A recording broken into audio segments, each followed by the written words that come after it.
Hi, my name is Rick Kennedy, and I'm running for United States Congress here in the 17th District in Central Texas. Healthcare is far and away the most important issue to the people of Central Texas. And while our healthcare system is incredibly complex, what people want from healthcare is really quite simple.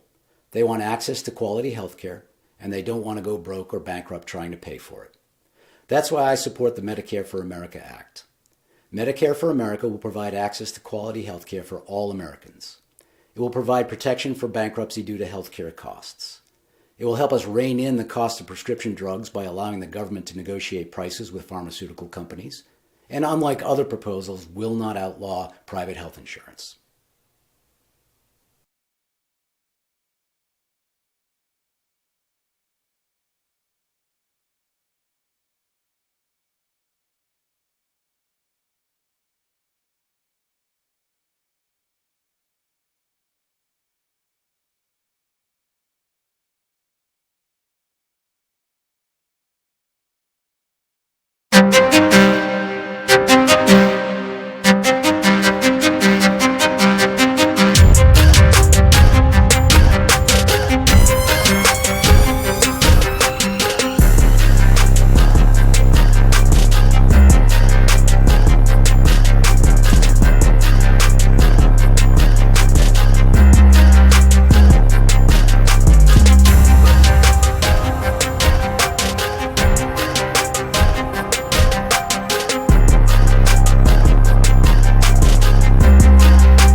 Real Estate LLC, voted by readers of the Mexia News as the best real estate company and best realtor for 2020, is proud to support the Mexia Black Cats. Broker and owner Mitzi Eves, as well as Heritage Realtors Pat Adams and Kelly Lauderdale, are all graduates of Mexia High School. Together, Heritage Real Estate LLC realtors have over 30 years of real estate experience, are very involved in the community, and are dedicated to their clients. Heritage Real Estate LLC works with sellers, buyers, and investors for residential, lake properties, lots and acreage, and commercial properties in Limestone, Freestone, Leon, Robertson, Navarro, and the surrounding counties. You can find Heritage Real Estate LLC listings on Realtor.com, Zillow.com, Trulia.com, and many other websites. Call Heritage Real Estate LLC at 254-56.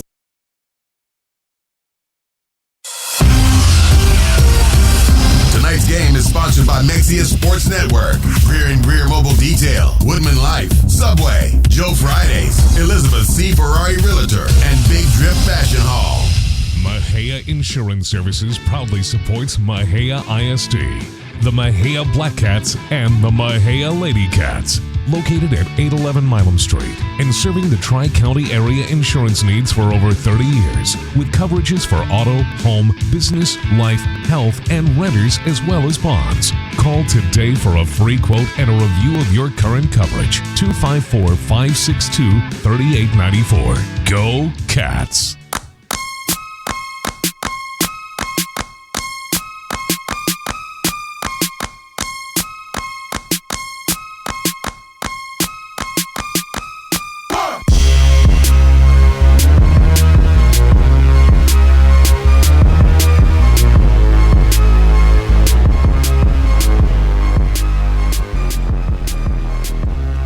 Good evening.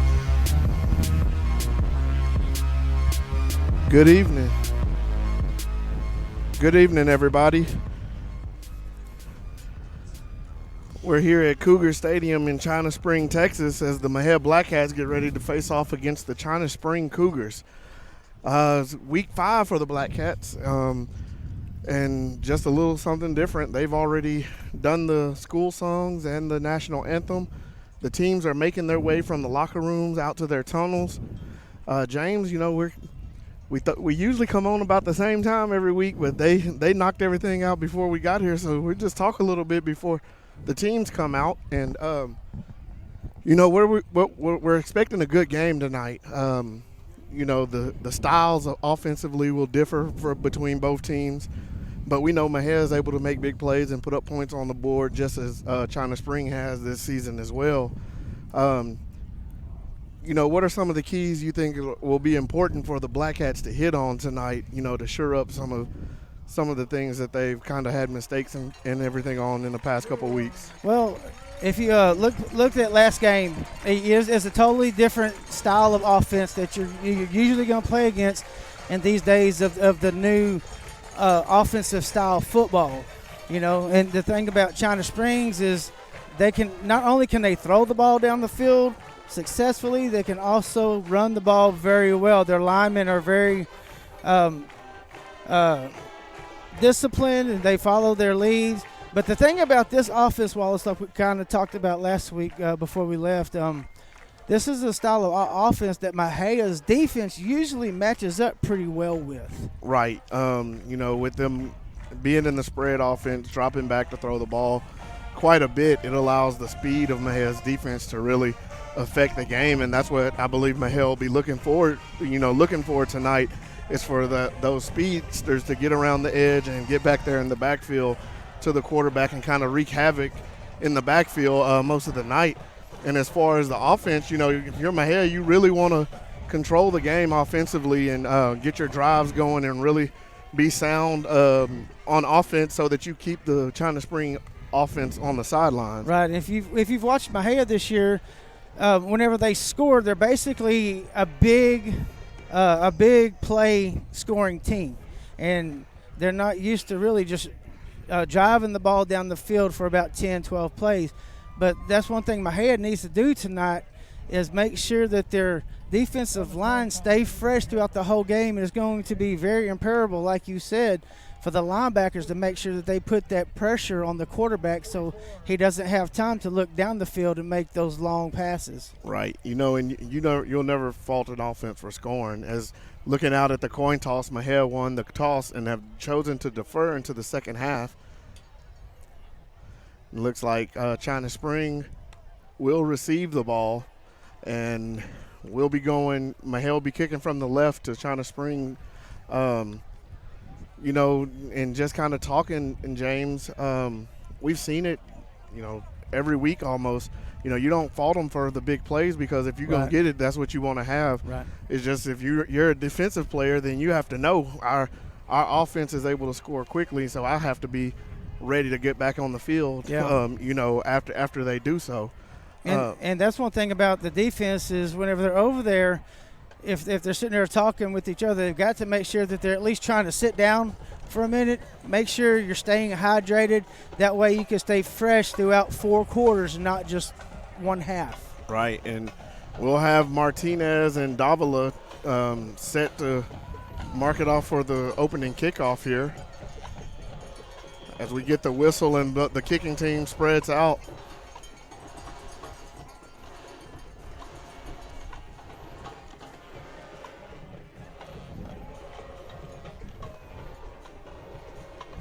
Mexia will be opening off with the kickoff, and it'll be Martinez who puts it up high into the middle, and this fair catch signal is given there by the Cougars.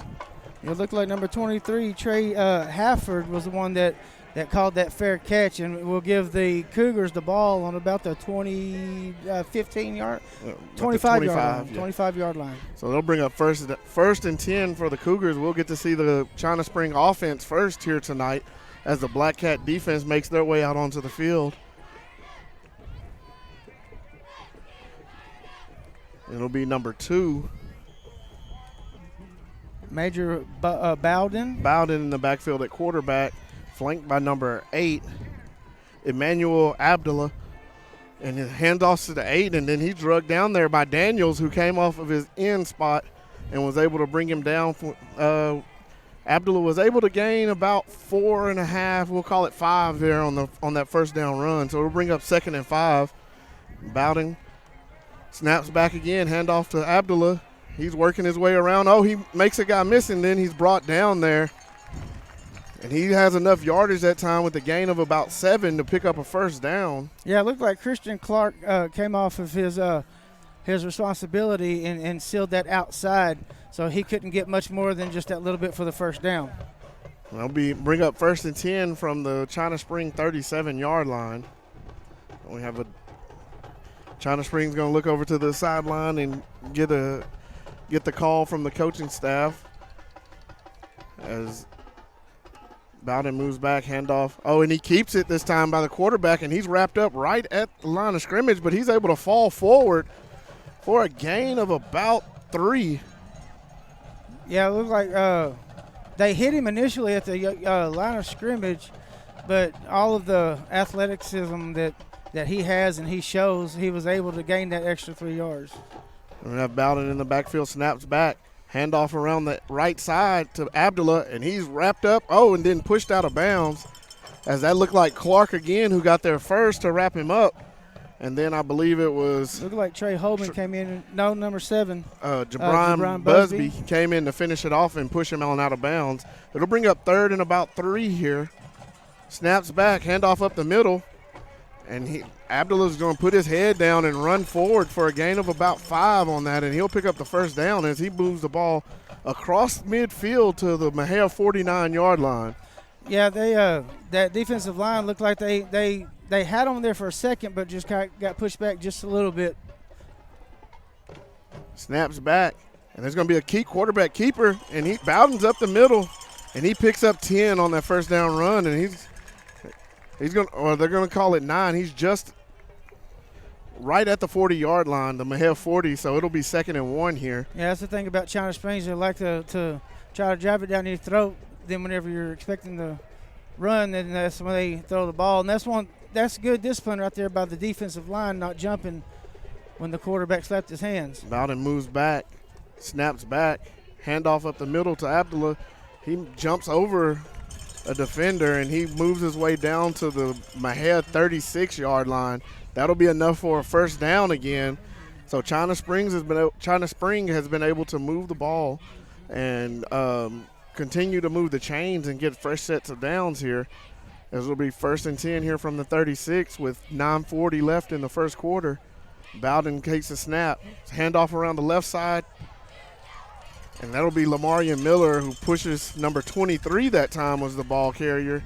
And Miller was able to push him out of bounds after a gain of about 5 on that run. Yeah, it looked like the Black Cats had them at the line of scrimmage, but number 18 from the Cougars, Jordan Navarez, came in and sealed that outside to let his running back get around and get those 6 yards there. It'll be a snap back to Bowden, and he runs the option. It's a pitch out to Abdullah, who sets up B.J. Sunday, and then he's chopped down there by Trey Holman, as Sunday had him squared, and he just gave him a little hesitation and was able to get outside before Holman could get to him. But Holman brings him down short of the sticks. It'll bring up 3rd down here, so it'll be a 3rd and 1 for the Cougars. It'll be a snap back to Bowden. He runs straight ahead, and then he's pulled down right at the line of scrimmage. Yeah. They're going to give him a gain of 1, and that'll be enough for looks like we're going to get an official timeout, and they're going to call it a first down as the ball is spotted at the Mexia 26-yard line, or just outside of the 25-yard line. Yeah, it didn't look like he got up to the 26. It looked like he was kind of tackling on about the 26.5 there, Wallace. It's going to be a snap back to Bowden. Delayed handoff underneath, and that's going to be Abdullah, who rumbles for about 8 before Jarrell Wiley's able to bring him down. Yeah, they're on the outside. Looked like number 55 from the Cougars, Grayson Snidel, kind of had a little bit of a tug of a jersey there right in front of the ref. I don't know how he didn't see that. It's going to be Bowden in the backfield, sends a man in motion, snap to over. He throws it out, and that's going to be number 3 who catches it, and then he's met. Christian Clark does a good job of bringing him down as soon as he catches it, but that's going to be enough yardage for another China Spring first down. Yeah, that's going to be imperative to not Wallace, our defensive backs. Their speed, they have the speed to keep up with the Cougars, but they've got to make sure that they stay patient like Christian Clark did there. 1st and 10 for the Cougars. Their handoff up the middle, and that's number 10 this time carrying the ball, and he was met there by DeAndre Sandals and B.J. Sunday along with Trey Jones to bring him down as he picked up about 2 yards on that, about a yard on that run. Yeah, that was Sergio Watkins, Wallace, and sometimes he'll line up in the back as quarterback as well. It's going to be a quarterback keeper as he fakes the give. He's around the left side, and then he's tackled about the 1 yard line. Yeah, the offensive line there, Wallace, they just had a good containment on the outside. And right now that's what they're getting, is the line is being able to seal off and reach those end men. And the quarterback noticed it, and he just pulled it out of the running back's gut and took off around the left edge and had a big gain there down to the 1. That's going to be first down and goal from the Mexia 1 for China Spring with 7:25 left on the clock in the first quarter. Quarterback under center, snaps back, handoff straight up the middle. And that time they put number 11 in at quarterback and then handed it to Abdullah, who rushed it in from 1 yard out.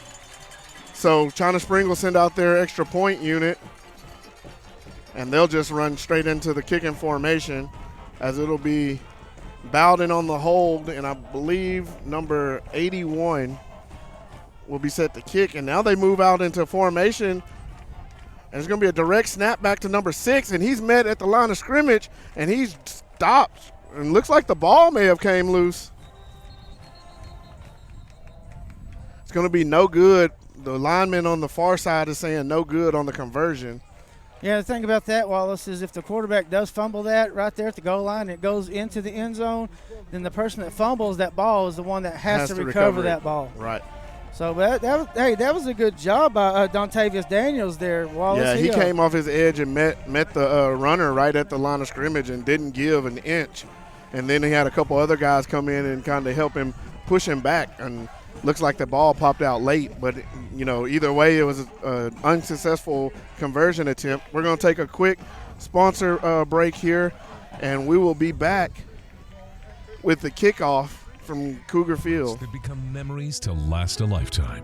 Brandy Garza at Photo Trappings downtown Mexia is here to capture all of your milestones and moments, offering newborn, children, seniors, family, and special occasion photography. Visit Photo Trappings on Facebook for all the latest specials and mini sessions. Photo Trappings, 115 East Commerce, downtown Mexia. Call or text 254-562-PICS. All right, and we're back at Cougar Field as China Spring gets ready to kick off. It's going to be a high bell ringer kick. Fair catch called for by the Black Cats. And that was number 20 for the Black Cats, called with the fair catch signal. And they'll give Mexia a pretty good field position on their opening offensive drive of the night after China Spring was able to take the ball down and get in the touchdown, get a touchdown out of it, and their extra point was unsuccessful.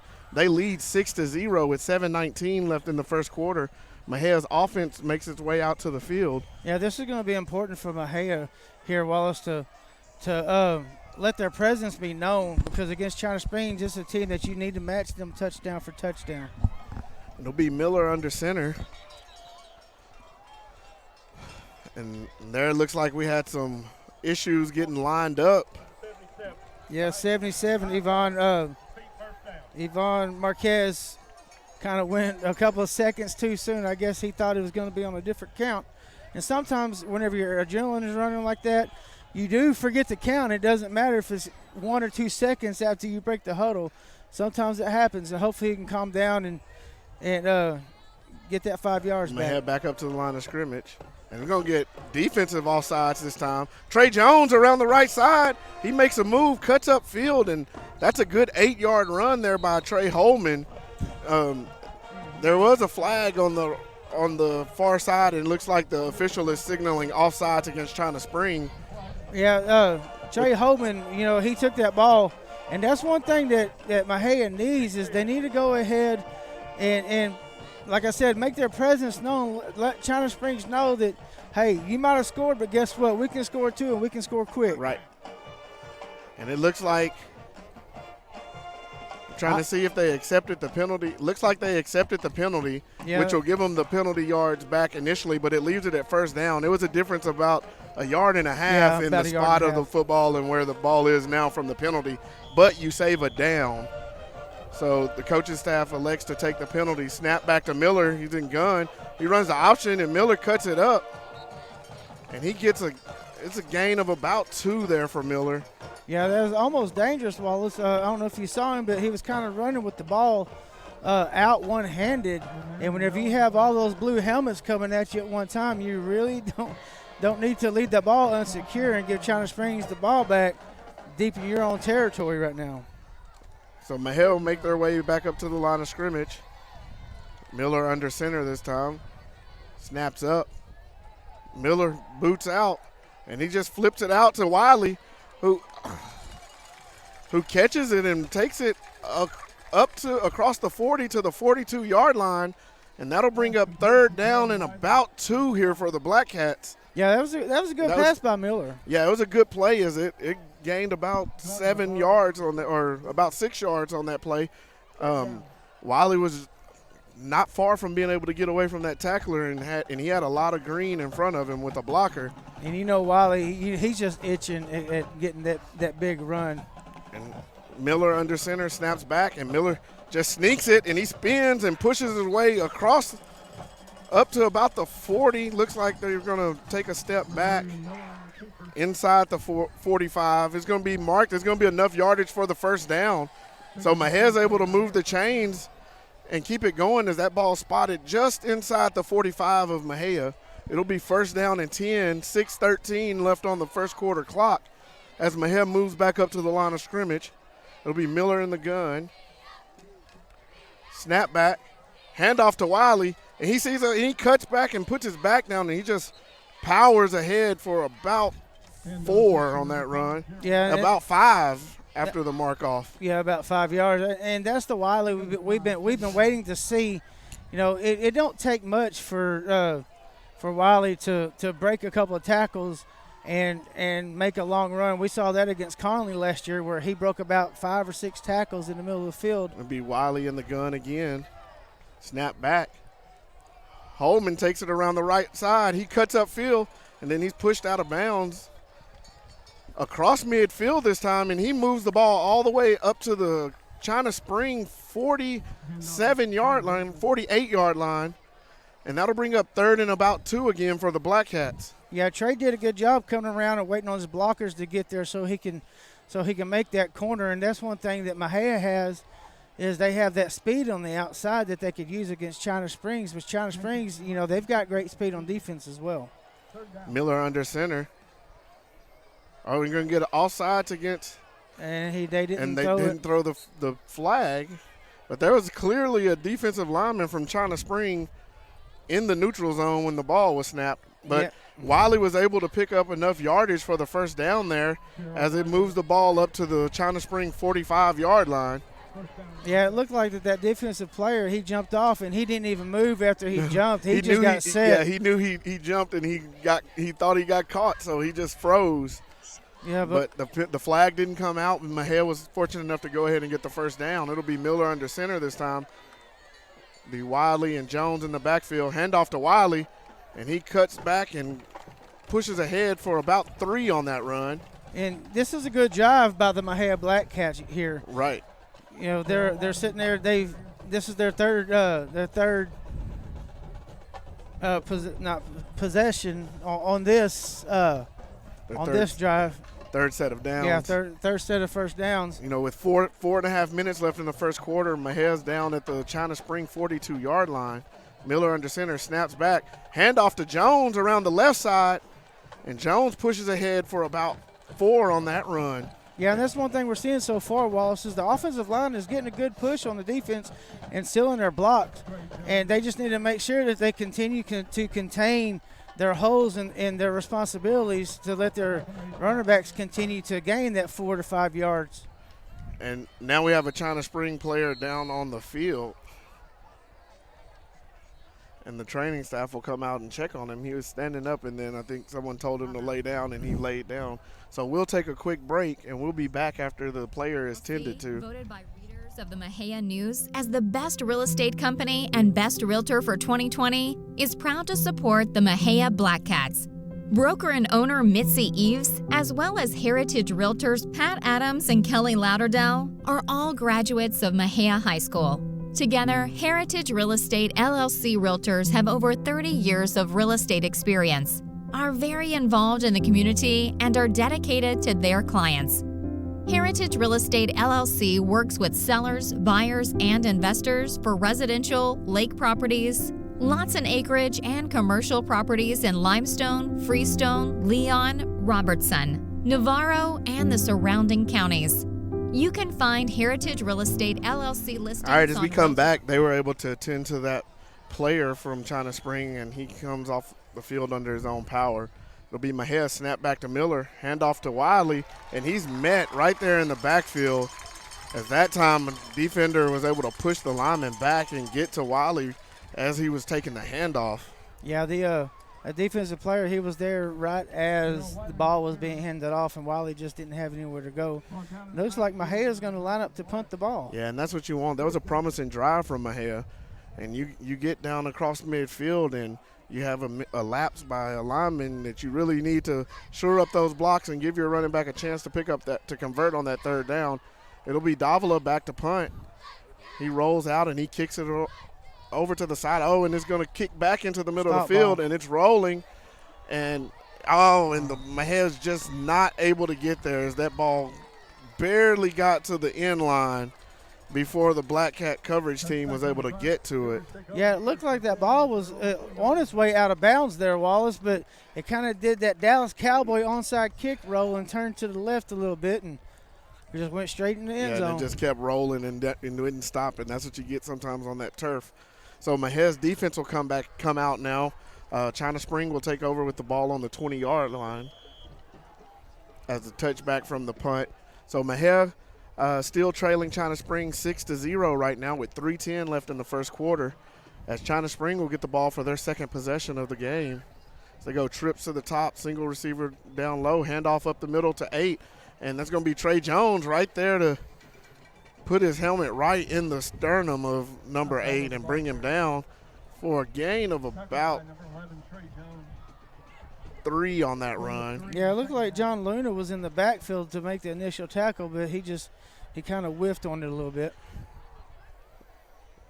Bowden backs, not claps. He takes it and he fakes up and keeps it, and then he runs into the arms of Daniels, who's able to get to him and bring him down after a gain of about 5 on that. It's going to bring up 3rd and 2 here for China Spring as they quick snap it straight ahead to number 8. Oh, and he runs over a couple defenders, and he's out around the edge, and Miller brings him down. And that time Abdullah was able to get the ball and cross midfield as he bounced off of a couple tacklers and took it down to the Mexia 43-yard line. Yeah, it looked like Mexia was there stopping for a minimum gain, but with that missed tackle, sometimes that missed tackle, it turns up big sometimes. They're going to check with me over, and 8 is a power back with decent speed, and you're going to have to make sure you shore up your tackles when you hit him. It's a handoff up the middle to 8. And he's there, and he's met by, looks like Jabron Buzzy, and he's still churning his legs. And then he's brought down right at the 35-yard line. Yeah, it looks like China Springs has found that they're starting to begin to have success there on the left side. Yeah, they're running off left tackle a lot. The first couple drives here in the first quarter, and now 8 will come out. We'll have looks like 10 and 23 in the backfield with Bowden, number 2. Snap. Bowden keeps around the right side, and he's out around the right, and Mexia's giving chase, and they're not going to catch him, and he's into the end zone for a touchdown. Yeah, it looked like Miller came inside and was held there by the right tackle there, and that's what opened up that hole on the outside. And then now it's going to be 12-0. Cougars on top of Mexia with 1:40 left in the first quarter as they get set to kick the extra point. We saw them get in this formation the first time, and then they moved around. This time they're going to kick it. Snaps back, holds down, kick is up and good. So they extend their lead to 13-0 over Mexia in the first quarter. In that time it was just China Spring made a couple big plays, and they've been running the ball, and right now they found a little success running around the corners and off tackle. And number 2, he's reading it right, and he's making good reads and pulling the ball and getting around the edge when he can. And the Black Cats are going to have to adjust to that, and make whatever adjustments are needed to slow that down. Yeah, Major Bowden, number 2, the quarterback for China Springs, you're right, he's making good reads and making sure that he keeps and gives whenever he's supposed to. And that's one thing that China Springs really does well is they get their reads on their running plays, and they start trying to wear down the defense, and then that's whenever they start putting the ball in the air. But the Mexia defense and the Mexia Black Cats, we're used to coming back from being down a deficit, so this is nothing unusual or new to the Black Cats. They still got plenty of fight left in them. And now it'll be number 22 for the Cougars set to kick off. Looks like we have Greer, and it's going to be a high kick over to, I believe that's BJ Sunday. And he runs up, and he makes a couple people miss, and then he's up to about the 30-yard line for Mexia. Looks like it'll be spotted at the 29, as he did a good job of hauling that kick in and then just getting positive yards. Yeah, it looked like he caught it about the 22 and gained about 7 yards, but that's 7 good yards for your offense. That way they're not backed up so far in their own territory, and they can have more room to move the ball around. So Mexia's offense will come out for their second offensive drive. Miller in the gun. Holman in motion. Miller keeps. And he's up the middle. And he's pushing ahead and across the 40-yard line, and he'll have enough for a first down there. He's drugged down just outside the 41-yard line. Yeah, that was a good read by Miller. He went to go hand off, but he saw that hole on the right side in the guard position open up, and it was a smart decision to keep. So we might see a lot of that from Miller tonight. Even though we have some explosive running backs, if Miller sees something that's opening up and working, he's going to go with it, and he is a power back runner. Mexia up to the line of scrimmage. Miller with backs to each side of him in the gun. Snaps back. He keeps again as he reads, and he pushes forward out to the 45-yard line, because that'll be a gain of 4 on that run. And you see that, he only gained 4 there, Wallace. But if you look at it, if he didn't keep that, if he gave that ball to Trey Jones, the Cougars outside defense, they were there and ready to stop him. So that was a great read by Miller to gain those 4 yards. Yeah, it's a good first down run as it keeps you ahead of the chains here. It allows you to kind of still use your playbook on second down, as it'll be 2nd and 6 here for Mexia. Miller stays in the gun. Snap back. Handoff to Wiley. He cuts and makes a man miss, and then he's up the field. It's going to be a gain of about 2 there for Wiley. It's going to bring up 3rd and 4 here for the Black Cats. Yeah, right now it just looks like that the Cougars are able to contain that outside on the right side there, Wallace. And I'm pretty sure the coaches are talking and saying, hey, we're going to have to do something to get something switched up. As the first quarter ends, the China Spring Cougars lead the Mexia Black Cats 13-0. And we will be back with the second quarter right after these commercial breaks. Sponsored by Mexia Sports Network, Greer and Greer Mobile Detail, Woodman Life, Subway, Joe Fridays, Elizabeth C. Ferrari Realtor, and Big Drip Fashion Hall. Simpson Fireworks supports Mexia Black Cat football and athletics. We have items for all occasions, including gender reveals, weddings, 4th of July, and New Year's.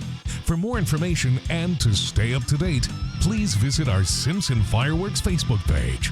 Go Cats! Mexia Insurance Services proudly supports Mexia ISD, the Mexia Black Cats, and the Mexia Lady Cats. located at 811 Milam Street and serving the Tri-County area insurance needs for over 30 years with coverages for auto, home, business, life, health, and renters as well as bonds. Call today for a free quote and a review of your current coverage. 254-562-3894. Go Cats! Big Drip Fashion Hall is now open in Mexia. Big Drip offers a variety of the latest styles of urban clothing, serving boys and men of all sizes from toddlers to 6XL. Big Drip Fashion Hall is guaranteed to meet all of your fashion needs. Come check us out, 1335 East Milam Street in Mexia, across from Hibbett Sports.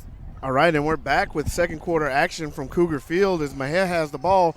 Third and about 4 here from the Mexia 47-yard line.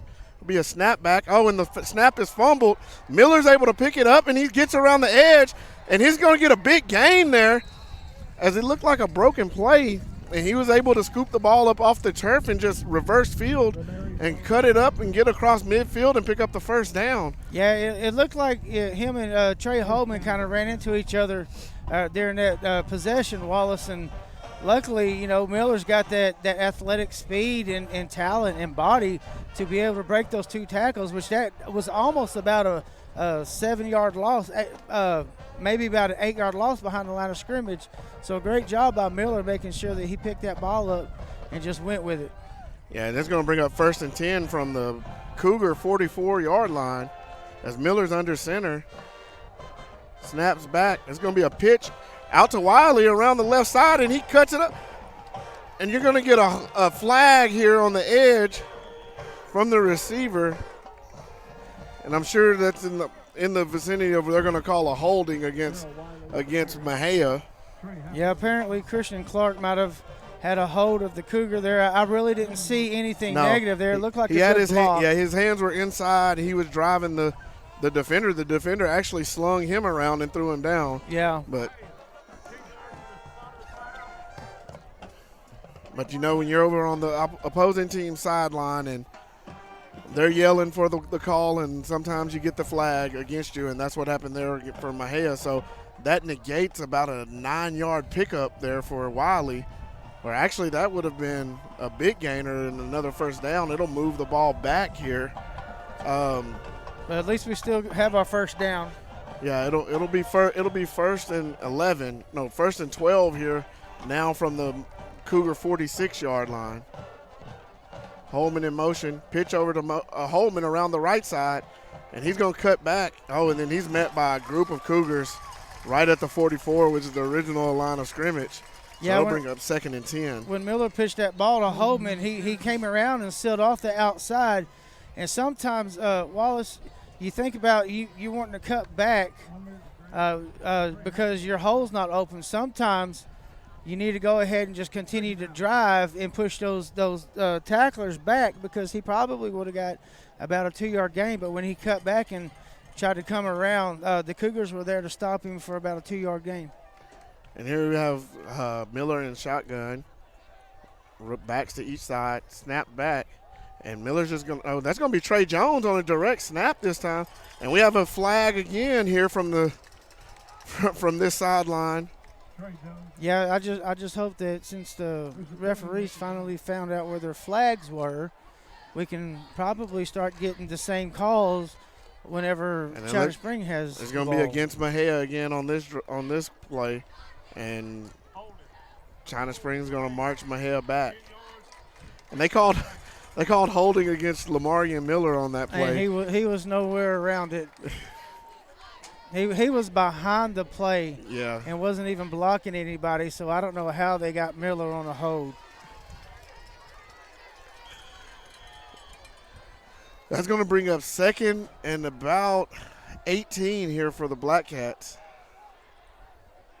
as Mexia makes their way up to the line of scrimmage. And they get set. There's going to be a timeout, Mexia.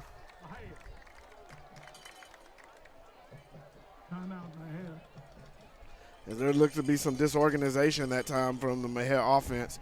The coaches call timeout so they can talk about it and get it straightened out. We're going to take a quick sponsor break, and we'll be back with more second quarter action here from Cougar Field. Your Lord and Savior. if you've strayed away and are lost, if you need a church to call home and family, please don't put it off any longer. Your next breath is never promised. Visit Pastor James Deichler at Forest Glade Baptist Church, 4277 North Highway 14 in Mexia. He preaches straight from the Bible and never waters down the gospel. Church services are Sunday mornings starting at 10:45 a.m. A church that strives to advance the kingdom of God. Come be a part of this family. All right, and we're back here at China Spring as the Black Cats have 2nd and 18. They've marched backwards here the last couple plays, and they've went back across midfield, back into their own territory. And the ball spotted at the Mexia 48-yard line. As we come out of the timeout, Mexia moves up to the line of scrimmage with their offense. Miller in the backfield, snaps back. There's going to be a pitch out to Wiley. He takes the right edge, and then he cuts back, and he's met there by a group of Cougars at the 45-yard line. Yeah, that was a good read by Miller, noticing that there wasn't any outside blocker to contain Wiley, and Wiley got a great 9-yard run on that play. Right, and that's going to bring up 3rd and 11 here for the Black Cats. So they were able to pick up about 8 or 9 yards there on that play. Or they were able to pick up 7. So it makes it a little bit more manageable on 3rd down here for the Black Cats. And we'll see what they come out and do as they come out with twins down to the bottom of the field. Snaps back to Miller. Miller's rolling out. He looks. Oh, he dumps it high, and it's intercepted as he overthrew Holman. And number 12 for the Cougars was able to pick that ball off and return it down to about the 25-yard line. Yeah, Miller just left that ball high and behind Holman, and Holman tried to get a hand on it, and the ball caromed off of his fingers and into the chest of number 12. Yeah, it looked like whenever Miller released that ball, also it didn't really look like it looked like it might have slipped out of his hands because it came out real wobbly, and that's what made it float in the air to wind up behind Trey Holman. Here you're going to get Bowden in the backfield. It's going to be a quarterback keeper as he rolls and he goes to throw, and there's a man wide open. No. There's no way you give him They're going that. They're going to call it a touchdown as the receiver lays out and catches number 23 catches it going across the end line. And it looks like they're going to say he caught the ball and broke the plane before he went out of bounds on that one. Yeah, he might have had the ball in his possession, but that ball was bouncing around while he was sliding out of bounds, and I don't agree with that call there. Yeah, unfortunately in high school you don't have a instant replay as the kick is up and good, and China Spring extends their lead to 20-0 here in the second quarter with 9:33 left on the clock. Mexia trailing by 20. We'll get a switch of the field and a kickoff here. We're going to take a quick break, and we'll be back with more second quarter action. Mexia Black Cats versus China Spring Cougars.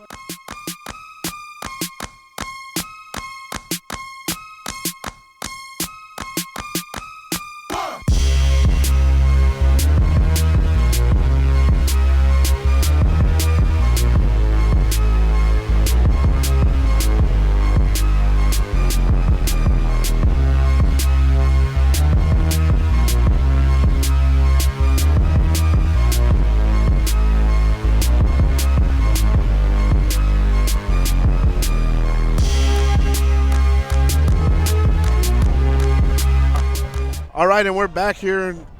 Kickoff from China Spring to Mexia. After China Spring was able to score again, there's going to be a kick to B.J. Sunday. He's able to corral it, and he runs up, and he's able to find some room and advance the ball up to about the 29-yard line. Yeah, B.J. caught the ball about the 25, and he did a great job just maintaining possession with the ball. Looked like he kind of bobbled it there for a minute once he once he caught it, but he was able to corral it and get a decent 4-yard gain out of that. And right here, if you're Mexia, you want to go down and put some points on the board. Kind of come out, looks like the offense has kind of come out flat. They've been able to move the ball against China Spring, with the exception of some penalties. You know, they've moved the ball well, and then, of course, the turnover on the last possession. So Mexia will get it, snap back to Miller. Miller keeps. He's out around the right side. He cuts it up. It's going to be a short gain there of about 2 for Miller. Yeah, it looked like if he would have stayed with the outside there, he might have got that corner. But sometimes, you see a hole start to open up, and no, they're playing the edges now against Mexia. That time they had a couple guys wide that closed it off and forced him back in. And so when you're doing that, then this is where it's big for your offensive line to start getting pushed so that you can run through the middle and you're not, trying to get outside on everything. As Miller's back, snaps back, handoff to Holman around the right side, and he's met there after a gain of about 2. Yeah, it looked like the offensive line just didn't get the good push there on the right side this time, and there's a late flag coming up. I don't know if it's going to be unsportsmanlike conduct or a dead ball personal foul, but we'll find out after the refs make the call. Dead ball, unsportsmanlike, number 33, And 15 yards, automatic first down. it'll be an unsportsmanlike conduct penalty against 33 from China Spring. That'll be a 15-yarder for Mexia. It's big for the Black Cats. It'll give them an automatic first down, and then that's the first unsportsmanlike for number 33. And, we've seen that earlier in the season. If you get 2 of those in a game, then you're disqualified and you're ejected from the ball game. Yeah, and sometimes big penalties like this that aren't against you all, sometimes it could be a good momentum switch. And let's see if the Black Cats can do something with this possession with 8:31 left in the second quarter. Right. Mexia, like you said, Mejia's getting great push, and they're moving the ball down the field. But like you said, with those phantom penalties a while ago that kind of subdued our drive, Mejia's actually pushing the ball pretty good up the field. And right here, the good thing, too, is that you've had some penalties against you, and that's a penalty that goes for you. And then maybe it'll give Mexia a little bit more momentum here as it snaps back to Miller. It's handoff up the middle, and it's a pass out by Miller. Oh, and it's dropped. As that time Miller threw a nice ball out to, it looks like 22 that's John Luna, I believe. Yeah, that's John Luna. As the ball hit him right in the hands, and he just was not able to squeeze it and bring it in. And that would have been enough for a first down and a big play for Mexia. Yeah, and you saw it kind of caught China Springs off guard a little bit. And we've seen that from Mexia, them throw it a little bit more. We've seen a couple passes, and that was good to see Lamarian throw a good ball after the interception on his last pass. Snap back to Miller, handoff up the middle, and the running back is going to be met right at the line of scrimmage. It's going to be maybe a minimal gain of about 1 there for Wiley. Yeah, like you said, Wallace, sometimes you need to start trying to run it up the middle instead of the outside. And that's what Mexia tried to do that time. It's just unfortunately the Cougars were ready to stop that play there. Right, and right now the one thing I am seeing is that China Spring, they're flying around and flying to the ball on defense. Be a snap back to Miller, and he hands off to Jones around the left side. And Jones is going to cross midfield, but he's going to be short of the first down, so the ball will be spotted just outside the Cougar 47. Looks like Mejia's going to run their punting unit out again. So with 7:20 left in the second quarter, Mexia trailing 20-0. Mejia's had another drive that stopped here, and the punt unit comes on. It'll be Davila back deep to punt. And my question here, Wallace, I know it's still early in the game, but with the people you have back there, you think of a fake punt, but no, they're going to punt it off. And Davila gets a good punt off, and it's going to be number 20 for China Spring, lets it roll, and that ball rolls down and out about the 13-yard line. So that's a good punt by Davila. And that time we saw it looks like they brought a little pressure, So that's something to keep your eye on as the game progresses. Was with 6:50 left in the second quarter, China Spring will take over on offense from their own 13. Mejia's defense makes their way back out onto the field. You know, we talked about this earlier, you know, the defense being on the field a lot, and they've been out a lot here in the first half. As I will say Mejia's had a couple drives that have been multiple play drives, and they just haven't been able to get it into the end zone. Yeah, they're driving the ball good. Bowden snaps back, handoff around the right side to Abdullah. He brings it back into the middle, and he picks up about 12 on that run and moves the ball out to the 25-yard line. Yeah, it looked like he was going to try to take that on the outside, but I don't know if you saw him. He stopped because he saw that big hole on the right side. He snapped back, and it's going to be the quarterback keeping it this time, and that's going to be Jawan Wright there on the tackle, and quarterback's able to pick up 7 on that run. It's going to bring up 2nd and 3, and right now Mejia's just not being able to bring down the runners before they get big yards on the runs. China Spring checks over to the sideline with their coach. Bowden gives out his signal and moves back into position. It'll be a snap back to Bowden, handoff up the middle. Abdullah runs, and he's across the 35 and enough for a first down as he's marked down at the 38-yard line. Yeah, it looked like the offensive line there, Wallace, they're just getting great push on the defense right now and opening up holes, and contact ain't coming until about 2 yards once he passes the line of scrimmage. And he Bowden in the backfield, snap back. He drops back to pass, and it's going to be a deep pass down the middle, and Will Coleman, he's there. And he's great job defending that pass by Coleman. Yeah, as he was trying to go up to make a high point that ball, he was grabbed by the receiver from behind. Yeah, I understand that, you know, the receiver still has a chance to play the ball, but you can't grab the defender and try to keep him on the ground so you can go up and get that ball. So it'll be number 11 in the backfield here. Snaps back, hands off up the middle, and he's up, and that'll be Abdullah, who's uprooted right at the 45-yard line. And that's going to be, a third and 3? Third and 3 here for China Spring as they move back into position quickly. Mejia down, set on defense. Handoff to Abdullah again, and he's brought down. And that time Daniels was able to shed his blocker and make a tackle right at the line of scrimmage. Yeah, Daniels was in the backfield once the handoff took place, and he was just there to make sure that he got that tackle where the running back couldn't get the first down. And we're going to see if China Springs brings out their first punt detail. Looks like they're bringing number 11, who's the bigger quarterback, back out onto the field, and he'll be under center. And Mejia's going to use a timeout, as it looked like they were running in their big defensive front, and then they pulled them back. So we'll take a quick commercial break here, and we'll be back with the last 4:47 of the first half here from Cougar Field in China Spring as Mejia Blackcats are taking on the China Spring Cougars. For over 20 years, Rachel Anderson Real Estate has been synonymous with residential and country lifestyle real estate in Limestone and the surrounding counties. Whether selling or buying, Agent Elizabeth Ferrari can help. Visit ElizabethCFerrariRealtor.com or call 254-747-1602. Real estate market knowledge, passion for helping clients.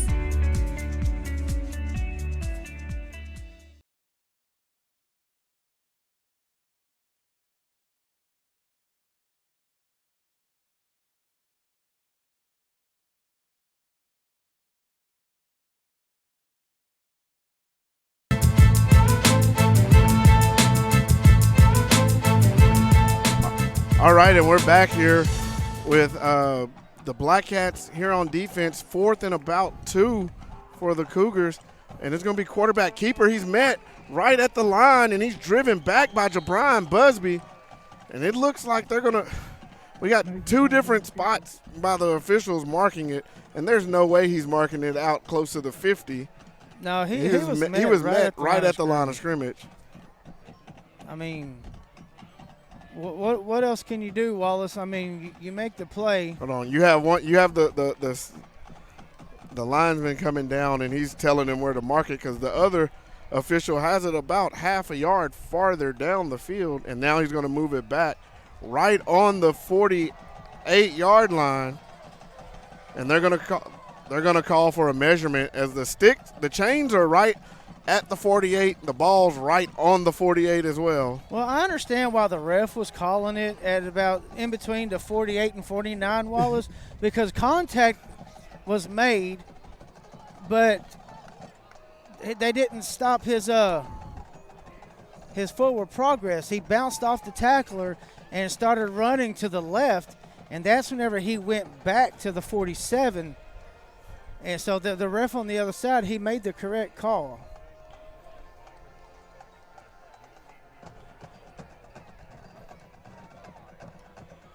And they're going to give him the first down there, which it was pretty close with the nose bend on the line, and the sticks were right on the line as well. You know, you really couldn't tell if it was on this side of the line or the other side of the line. So it'll be 1st and 10 here from the China Spring 48-yard line, as Mahea's defense did a pretty good job that time. And, you know, by a couple stitches on the front, the nose of the football, they were able to get the first down.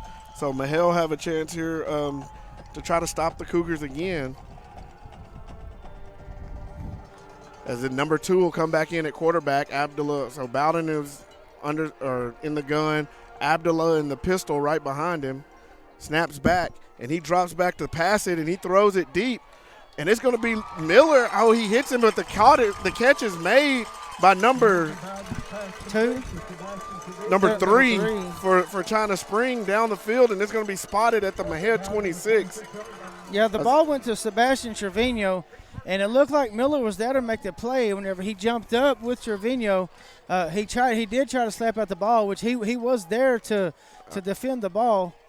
But it looks like we have a holding call against China Spring on the left edge, the right edge on the right tackle that time.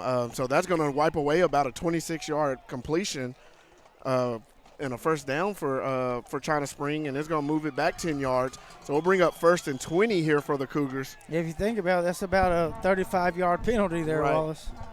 We snap back to Bowden. He hands off to Abdullah around the left side, and he gets some room to run, and he cuts back again, and he's still running. And he's being chased by the Black Cats, and he's still up on his feet. And we have another flag. We have a flag across the field at about the 49-yard line. Looks like it's going to be a holding or a block in the back. No, it looked like it was Oh, and they're going to wave it off. Wow. From what I saw, Wallace, it was number 70. The wide receiver came in and blocked him below the knees. Yeah. And so that's what I thought they was going to call was a low block. Yeah, I don't think you can do that. But anyways, they waved the flag off. It'll be China Spring ball at the Mexia 35. Snap back to Bowden. He keeps it. He's around the right side and then out of bounds about the 25-yard line. So he picks up 10 on that run, and it's going to be close to a first down for China Spring. And I think it's going to be enough for it to move the chains as they spot it just inside the Mexia 25-yard line. Yeah, the Cougar offense, they're moving the ball down the field and they're eating up clock right now, and that's what you want to do. 3:30 left in the second quarter. It's going to be a pass, and the receiver just goes up over the top of the defensive back and brings it in for the touchdown. And that was a great pass from Bowden, and it wasn't bad defense by the cornerback as he played the ball well, but he's probably given up 6 inches to the receiver, and the receiver went up and used every bit of that height advantage to catch the ball over the top of him. Yeah, like you said, he played it pretty well. I think he might have just mistimed it. And the extra point is up and good from China Spring. So we have China Spring on top of Mexia 27-0 right now with 3:26 left in the first half. We'll take a quick commercial break, and we'll be back with the kick after the touchdown.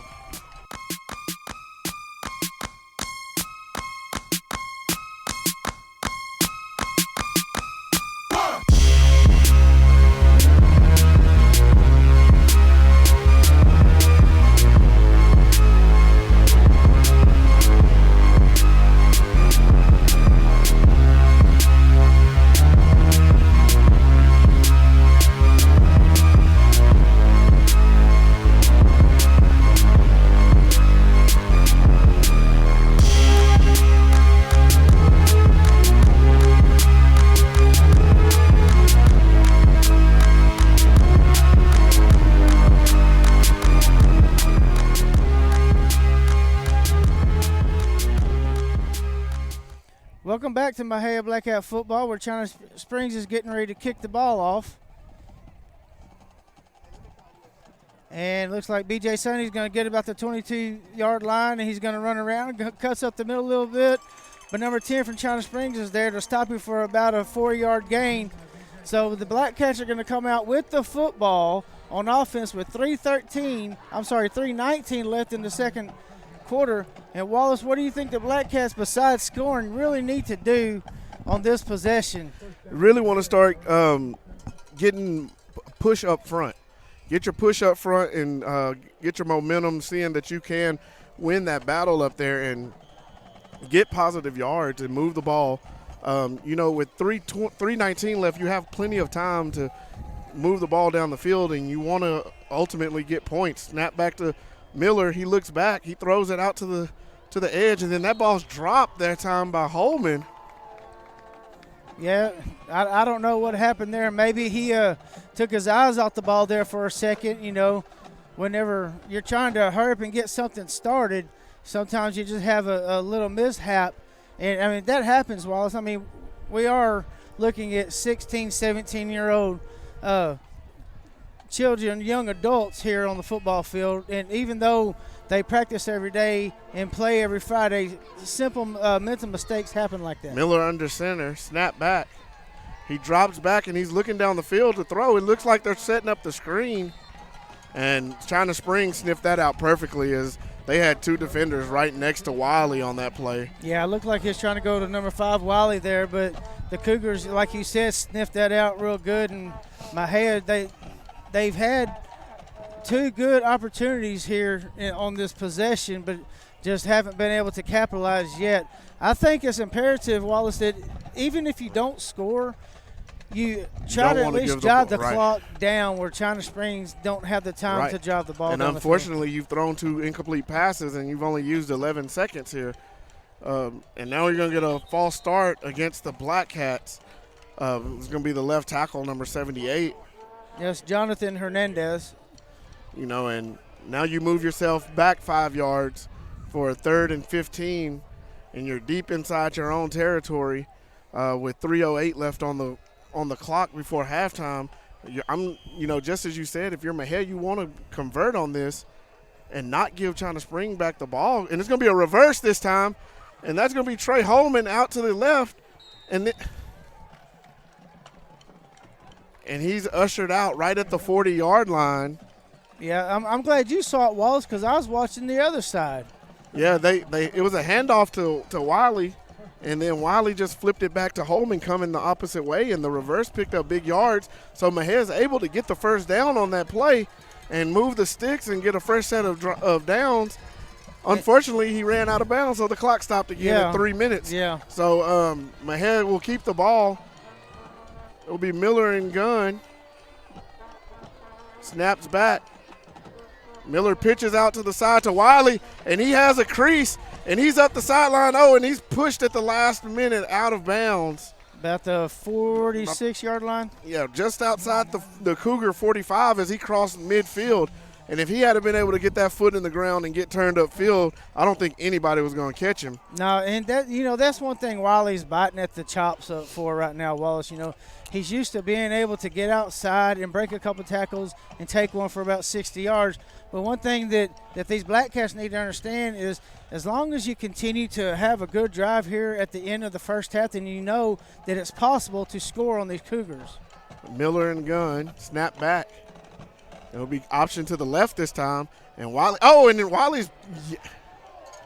he's still up on his feet, driving, and he gets a good gain out of that. And we had a flag come in. Yeah, we had a flag come in. I don't know how that we didn't.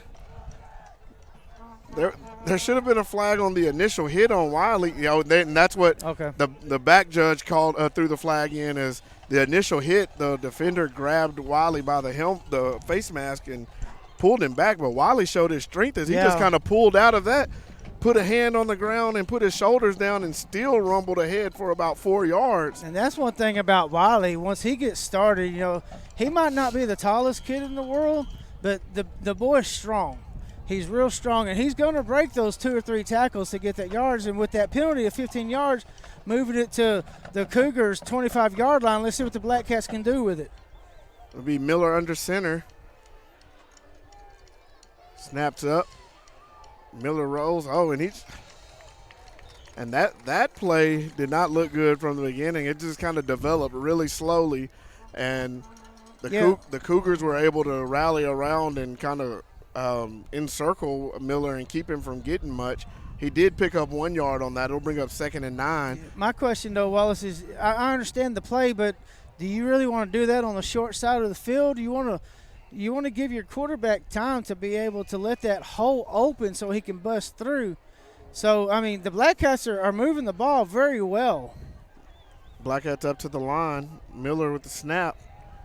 And he keeps it this time, and he busts into the secondary, and he's still on his feet, and he pushes down across the 15-yard line. Close to the first down. Let's see if they give it to him. They might do a measure. They're going to call an official timeout here as it looks like they're going to eyeball it to see if they can tell. And, they're going to move the chains. So they will give Mexia the first down here. It'll be Mejia's ball, 1st and 10, with the ball right inside the 15-yard line. Yeah, and with 1:45 left in the second quarter, Wallace, let's see if they can push this into the end zone. It'll be Miller under center. He takes the snap, and we're going to get a timeout China Spring before the snap. So we'll take a quick break here, and we'll bring you back for the last minute and 35 of the half as Mexia is driving in the second quarter. We'll hear from our sponsors, and we'll be back with more Mexia Black Cat football. Simpson Fireworks supports Mexia Black Cat football and athletics. We have items for all occasions, including gender reveals, weddings, 4th of July, and New Year's. For more information and to stay up to date, please visit our Simpson Fireworks Facebook page. Go Cats! Milestones and moments that become memories to last a lifetime. Brandy Garza at Photo Trappings Downtown Mexia is here to capture all of your milestones and moments, offering newborn, children, seniors, family, and special occasion photography. Visit Photo Trappings on Facebook for all the latest specials and mini sessions. All right, and we're back here with 1:35 left in the second quarter. Mexia with the ball inside the Cougar 15, 1st and 10. And we brought it back, and now the officials kind of holding up the play. Looking like the coach is sitting there complaining about something. I think it's it was a timeout, and we do have a media time for some of the media services. So, but with 1:35 left in the second quarter here, Mexia, they started on their own 24-yard line, and I'm not sure what it is, but the official's saying something to someone in the crowd, and that's kind of what they held the game up for. And now the officials will move back onto the field.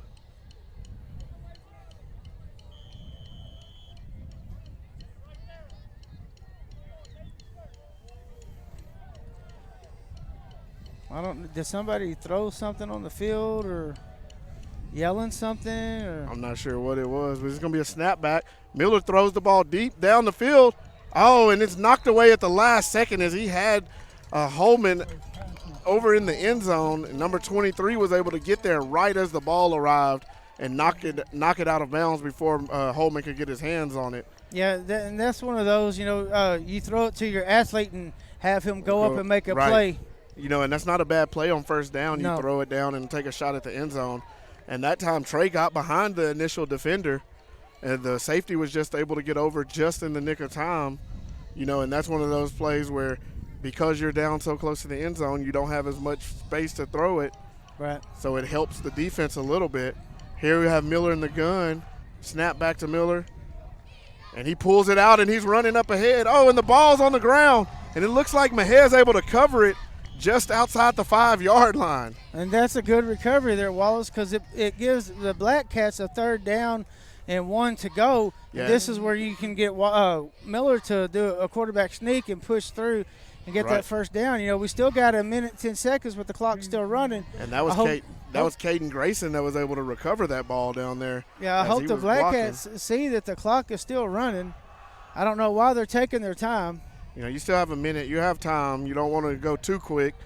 But here they are under center, and they're going to get a false start.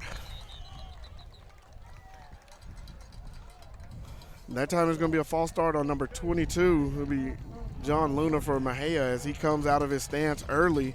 And with Mexia having the ball there, that time 3rd and 1 right at the 5-yard line. Now you're going to move back 5 yards, and it'll be 3rd and 6 from the 11.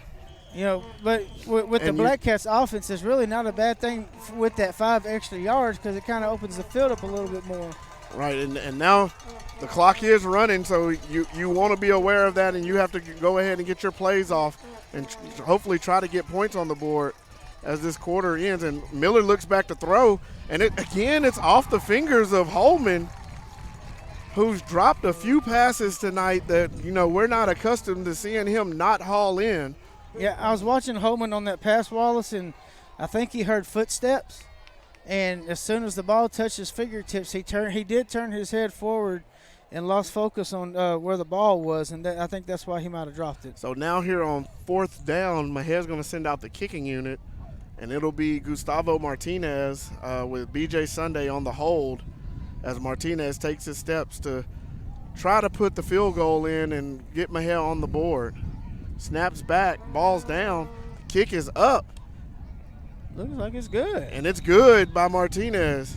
You know, we didn't get the touchdown, but we did at least put points on the board with 28 seconds left here in the second quarter, Wallace. And I think that that's very important that the Black Cats gain that confidence knowing that they can push the ball on this Cougar defense and score. What they need to do is make sure that China Springs don't have that big pass play right here coming out with this final possession because 28 seconds in football is an eternity. Right, and you want to be disciplined and take care of all of your gaps and your assignments, even here on this kickoff, because you don't want to have a big play in the kicking game right before half. As we saw a big play last week that went not Mejia's way, so you want to make sure that you don't have that happen again this week, as you're going to have to kick the ball off to China Spring here with, like you said, 28 seconds on the clock in the first half. So there's still time up there, and you're going to have to be sure in everything you do to keep China Spring from putting any more points on the board before halftime, as Mexia will get it to open the second half. Yes.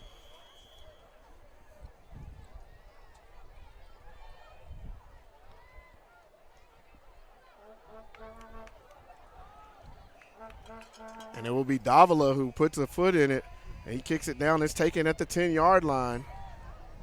And there's a hole there.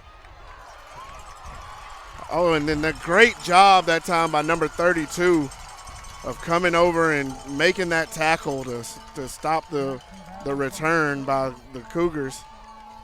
A big hole opened up on that kick return, and the returner was able to hit it. That could have been a little bit more dangerous than what it turned out to be, but we don't have a name for number 32 for Mexia. But we do have a player, number 32. Right. Not sure who it is, but it was a great play by him of running that down and making that tackle in the open field. So it'll be 1st and 10 China Spring here at their own 40-yard line. And as it looks like they're lining up and to take a knee going into the halftime locker room. And no, they're going to run the play, and it's number 2 who gets it around the edge, and Mexia does a good job of staying home and kind of stringing him out. And they're going to bring him down for a loss of about 2 yards on that play. My question, Wallace, is when Mexia watched film, they must have seen something like this from China Springs, so they were ready at the snap of the ball. Yeah, and that was a good job of being disciplined and playing your assignments and staying at home by the end and the outside backers over there on the right side for Mexia, as they kind of ran just a little underneath counter and gave the ball to number 2, who's usually quarterback. Yeah. And he tried to sneak out around the left side, and those guys were there, and they just pushed him out towards the sideline, and he tried to cut back, and then he was brought down for the loss. Yeah, like you said, though, it was a great job by those two defensive backs over there on the right side or left side, because if he got past those two, it was wide open after that. And so China Spring will trot back out, and that's a little trickiness that we've seen China Spring try to run here in the first quarter, where they lined up to look like they were going to take a knee and then try to actually run a play and get something out of it. And so Mejia's defense is set, and now they will take a knee. As that'll bring us to the end of the first half. China Spring on top of Mexia, 27-3. We're going to take a break here at halftime. We'll be back with second half action between the Mexia Blackcats and China Spring Cougars.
Services proudly supports Mexia ISD, the Mexia Blackcats, and the Mexia Ladycats.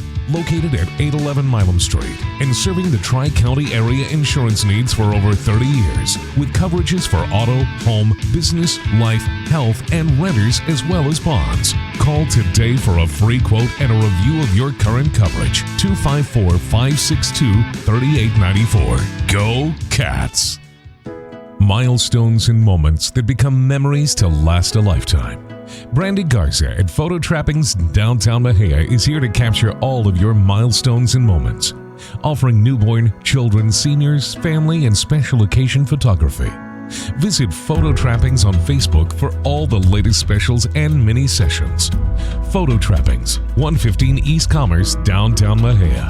Call or text 254-562-PICS. Simpson Fireworks supports Mexia Blackcat football and athletics. We have items for all occasions, including gender reveals, weddings, 4th of July, and New Year's. For more information and to stay up to date, please visit our Simpson Fireworks Facebook page. Go Cats! Mexia Sports Network would like to send a big thank you to our sponsors. Some may know and some may not know this business is funded by the owner and co-owner. However, we do offer sponsorships during sports seasons. When you sponsor a spot on the Mexia Sports Network, you get advertisement during live games. Also, your sponsorship assists in obtaining shirts for our announcers and equipment that is used to bring you better services. Thank you all to past and present for your support. For over 20 years, Rachel Anderson Real Estate has been synonymous with residential and country lifestyle real estate in Limestone and the surrounding counties. Whether selling or buying, Agent Elizabeth Ferrari can help. Visit ElizabethCFerrariRealtor.com or call 254-747-1602. Real estate market knowledge, passion for helping clients.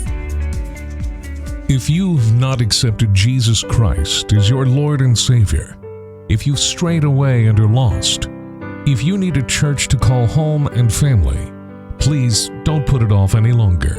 Your next breath is never promised. Visit Pastor James Deichler at Forest Glade Baptist Church, 4277 North Highway 14 in Mexia. He preaches straight from the Bible and never waters down the gospel. Church services are Sunday mornings starting at 10:45 a.m. A church that strives to advance the kingdom of God. Come be a part of this family. Heritage Real Estate LLC, voted by readers of the Mexia News as the best real estate company and best realtor for 2020, is proud to support the Mexia Black Cats. Broker and owner Mitzi Eves, as well as Heritage Realtors Pat Adams and Kelly Lauderdale, are all graduates of Mexia High School. Together, Heritage Real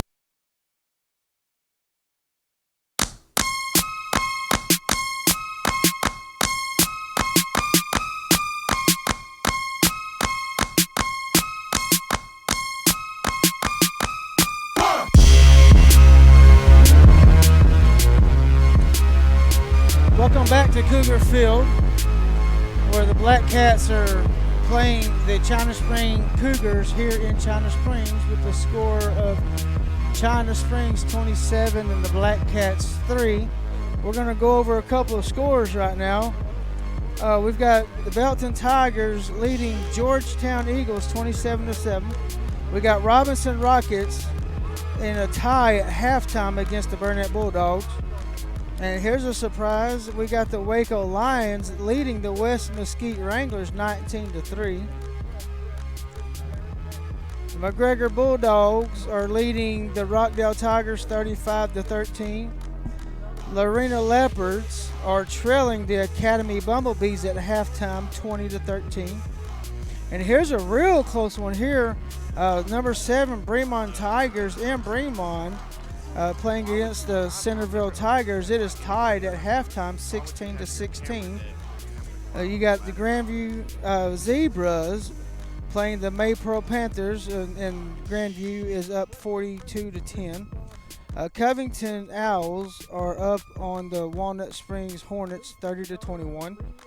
The Oglesby Tigers, who are playing a non-UIL opponent, are tied in the second quarter with 5:16 to go, 14-14.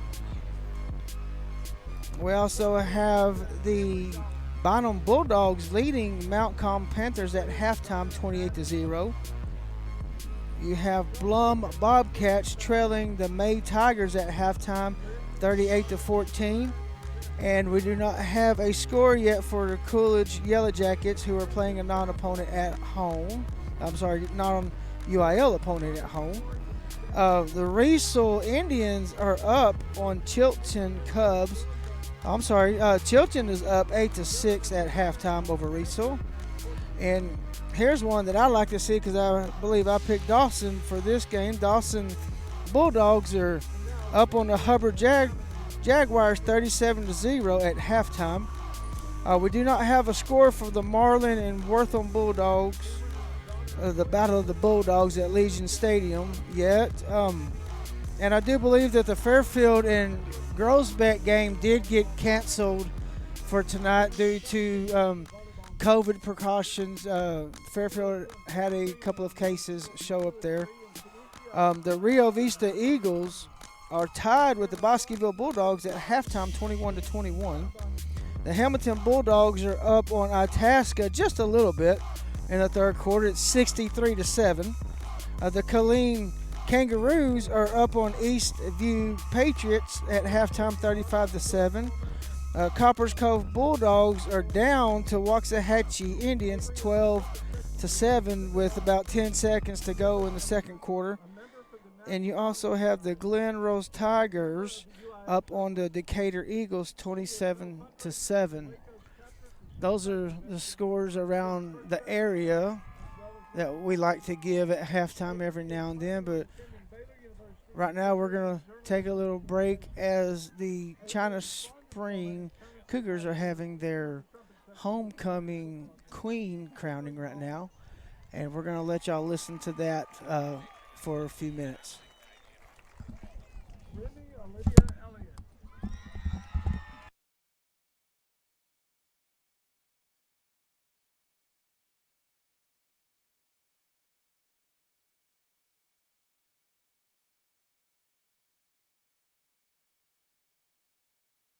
Hi, my name is Rick Kennedy, and I'm running for United States Congress here in the 17th District in Central Texas.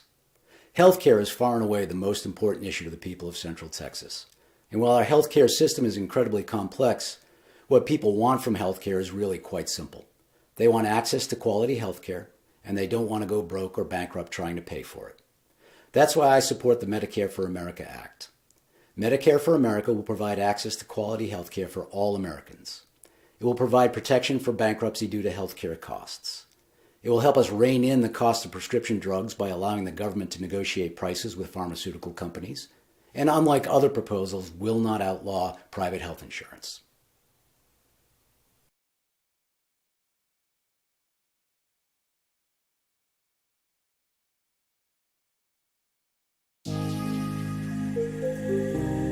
SHN Live is an online audio and visual production company based out of Austin, Texas that specializes in broadcasting live events. Hi, I'm Carl Schoening, the Director of Broadcasting and co-founder of SHN Live. When my business partner Rob Hipp and I started SHN Sports in 2015, we made our slogan, "Your Team, Your Broadcast," because we envisioned bringing live broadcasting to undercovered sporting events as affordable as possible to schools and organizations. We started out with Georgetown ISD high schools and in 5 years have expanded to 6 states with over 30 affiliates, while also doing production for NCAA teams, conference tournaments, and even the NCAA Division II basketball tournament. In 2020, we rebranded to SHN Live as we provide resources and training for more than just sports. SHN Live is for anyone interested in any kind of online media production. We make broadcasting on our platform free, and we teach our affiliates how to most cost-effectively start broadcasting. If you have a computer, we can teach you the basics of live streaming today. If you become an affiliate, you can put on live streams that look and sound professional once you have collected all of our recommended equipment. And by being an SHN affiliate, we will provide sales support, audio and visual elements to improve your broadcast such as static and motion graphics, access to our Facebook SHN Live affiliates page, and on-demand troubleshooting and tutorial videos. You can also contact Rob or myself for help, and we'll get back to you free of charge. Rebranding in 2020, SHN Live started because of one question. Why pay third-party companies hundreds or even thousands of dollars a year for live streaming when you can own your own equipment and put on a professional quality live stream at any time yourself? With SHN's platform, you can control everything from who is on your broadcast to keeping 100% of your advertisement money sold. While SHN will try to sell advertisements with national companies across the network and then give a kickback to participating broadcasts. If you want your broadcast to look and sound the best possible, we recommend getting the SHN Live Academy subscription, where we teach you everything you need to know about online media production. For an affordable monthly investment, you will get a credit towards SHN services, access to monthly broadcasting webinars produced by SHN Live, monthly broadcast critiques, access to advanced SHN video tutorials where we teach fundamentals of broadcasting with experienced professional broadcasters, and how we create our audio and visual elements so you can make your broadcast more personalized, as well as discounted rates for our services such as making those broadcast elements, emergency support calls when service can be available, and enhanced sales support for your broadcast. If you want your events to be broadcast professionally and on your own budget, fill out the form below.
Drip Fashion Hall is now open in Mexia.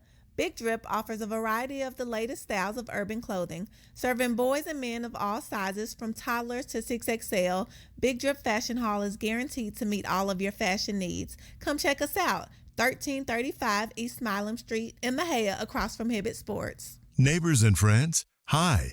My name is Freddie Greer Sr., and I'm a candidate for Limestone County, Mexia, Texas City Council District 2. For over 20 years, I have volunteered my time, energy, and leadership to serve my community. I'm a proud father and a concerned citizen.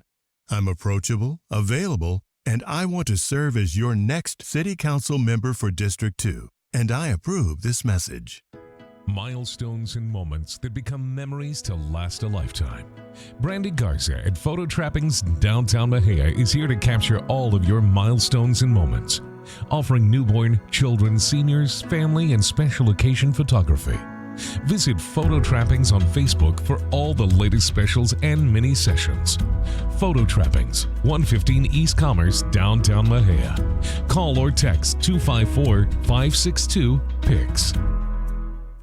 Simpson Fireworks supports Mexia Black Cat football and athletics. We have items for all occasions, including gender reveals, weddings, 4th of July, and New Year's. For more information and to stay up to date, please visit our Simpson Fireworks Facebook page. Go Cats! Mexia Insurance Services proudly supports Mexia ISD, the Mexia Black Cats, and the Mexia Lady Cats. Located at 811 Milam Street and serving the Tri-County area insurance needs for over 30 years with coverages for auto, home, business, life, health, and renters as well as bonds. Call today for a free quote and a review of your current coverage. 254-562-3894. Go Cats! Tonight's game is sponsored by Mexia Sports Network, Greer and Greer Mobile Detail, Woodman Life, Subway, Joe Fridays, Elizabeth C. Ferrari Realtor, and Big Drip Fashion Hall. Heritage Real Estate LLC, voted by readers of the Mexia News as the best real estate company and best realtor for 2020, is proud to support the Mexia Black Cats. Broker and owner Mitzi Eves, as well as Heritage Realtors Pat Adams and Kelly Lauderdale, are all graduates of Mexia High School. Together, Heritage Real Estate LLC Realtors have over 30 years of real estate experience, are very involved in the community, and are dedicated to their clients. Heritage Real Estate LLC works with sellers, buyers, and investors for residential, lake properties, lots and acreage, and commercial properties in Limestone, Freestone, Leon, Robertson, Navarro, and the surrounding counties. You can find Heritage Real Estate LLC listings on Realtor.com, Zillow.com, Trulia.com, and many other websites. Mexia Sports Network would like to send a big thank you to our sponsors. Some may know and some may not know this business is funded by the owner and co-owner. However, we do offer sponsorships during sports seasons. When you sponsor a spot on the Mexia Sports Network, you get advertisement during live games. Also, your sponsorship assists in obtaining shirts for our announcers and equipment that is used to bring you better services. Thank you all to past and present for your support. For over 20 years, Rachel Anderson Real Estate has been synonymous with residential and country lifestyle real estate in Limestone and the surrounding counties. Whether selling or buying, Agent Elizabeth Ferrari can help. Visit ElizabethCFerrariRealtor.com or call 254-747-1602. Real estate market knowledge, passion for helping clients.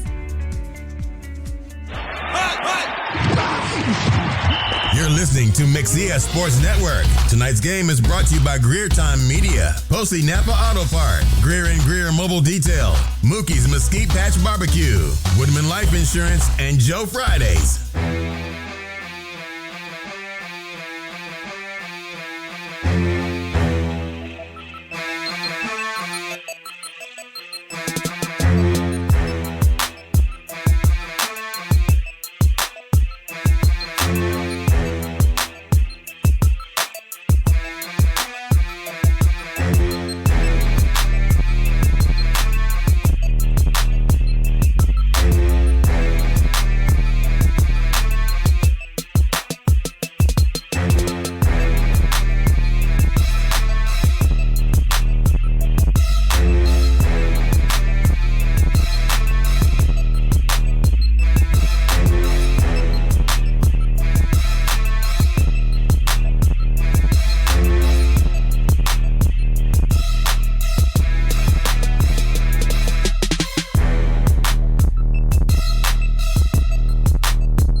Mexia Insurance Services proudly supports Mexia ISD, the Mexia Black Cats, and the Mexia Lady Cats. Located at 811 Milam Street and serving the Tri-County area insurance needs for over 30 years with coverages for auto, home, business, life, health, and renters as well as bonds. Call today for a free quote and a review of your current coverage. 254-562-3894. Go Cats! If you've not accepted Jesus Christ as your Lord and Savior, if you've strayed away and are lost, if you need a church to call home and family, please don't put it off any longer.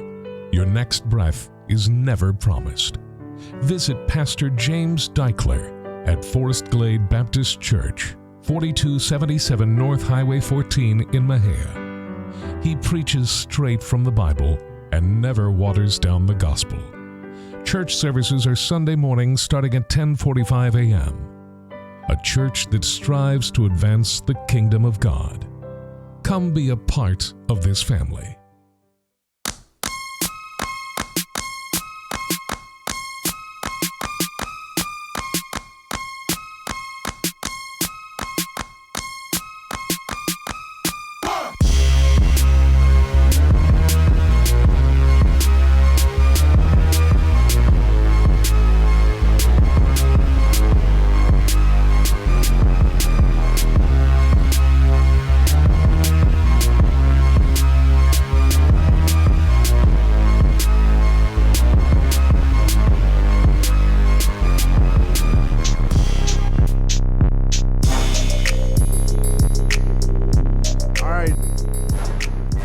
Back here at Cougar Field in China Spring, Texas, as the Black Cats are taking on the China Spring Cougars tonight.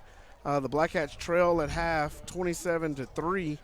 The teams have made their way back to the field, and they're getting stretched out and warmed up before the second half.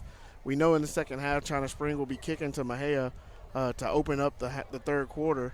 James, we've been talking and watching, and there's just been some things for Mexia that haven't worked out right, and they've been able to move the ball and get some decent offense, but they hadn't been able to turn it into many points before the field goal right before half. Yeah, your offense, like you said, they're running the clock, they're driving the ball down the field, and we had a couple of penalties that can sustain one drive, and we had the interception that China Springs took back deep in our territory. But we need our defense to stop a China Springs possession, because they haven't punted one time, and every time that they've held on to the ball, they've scored each time. So I would love to see our defensive line start making some havoc in that backfield, getting a push. I know it's going to be hard, but you keep driving and you tire your man out, it'll make it so much easier to get in that backfield. Plus, I want to see these linebackers also, start coming in and running downhill and doing something different than what the offense has seen them do. That way they can kind of get loose in that backfield and get to that running back before he starts gaining momentum down the field. Right, and that was one of the things we saw in the first half is when number 8 gets going and gets his momentum and his pads behind him, he's hard to bring down. He's well put together young man. He's got some size and good speed with it, and he's been able to pick up real decent yardage on each of his runs for most of the first half. So we'll have China Spring ready to kick off. We have Trey Jones and Jarrell Wiley back deep. We've seen some high short kicks from China Spring most of the night. We'll see what they do here as they get ready to put a foot in it, and he drives it again high and over to the corner. It'll be Freddie Greer this time who takes it, and Freddie's running out around the edge and cuts up in the middle. Oh, and he's caught a seam, and Freddie's running, and he's out to cross midfield. And that's a great return there by Freddie as he was able to catch it down around the 15 over on the China Spring side of the field. He took off across field, and then he saw a hole, and he cut up field, and he just burst and showed his speed. Yeah, and that's one thing that we have seen from little Freddie Greer Jr. He will make something happen on kickoffs. That's not the first time that's happened. I just wish we could have more opportunities doing that. Be a snap back to Miller as he keeps, and then he's brought down right at the line of scrimmage.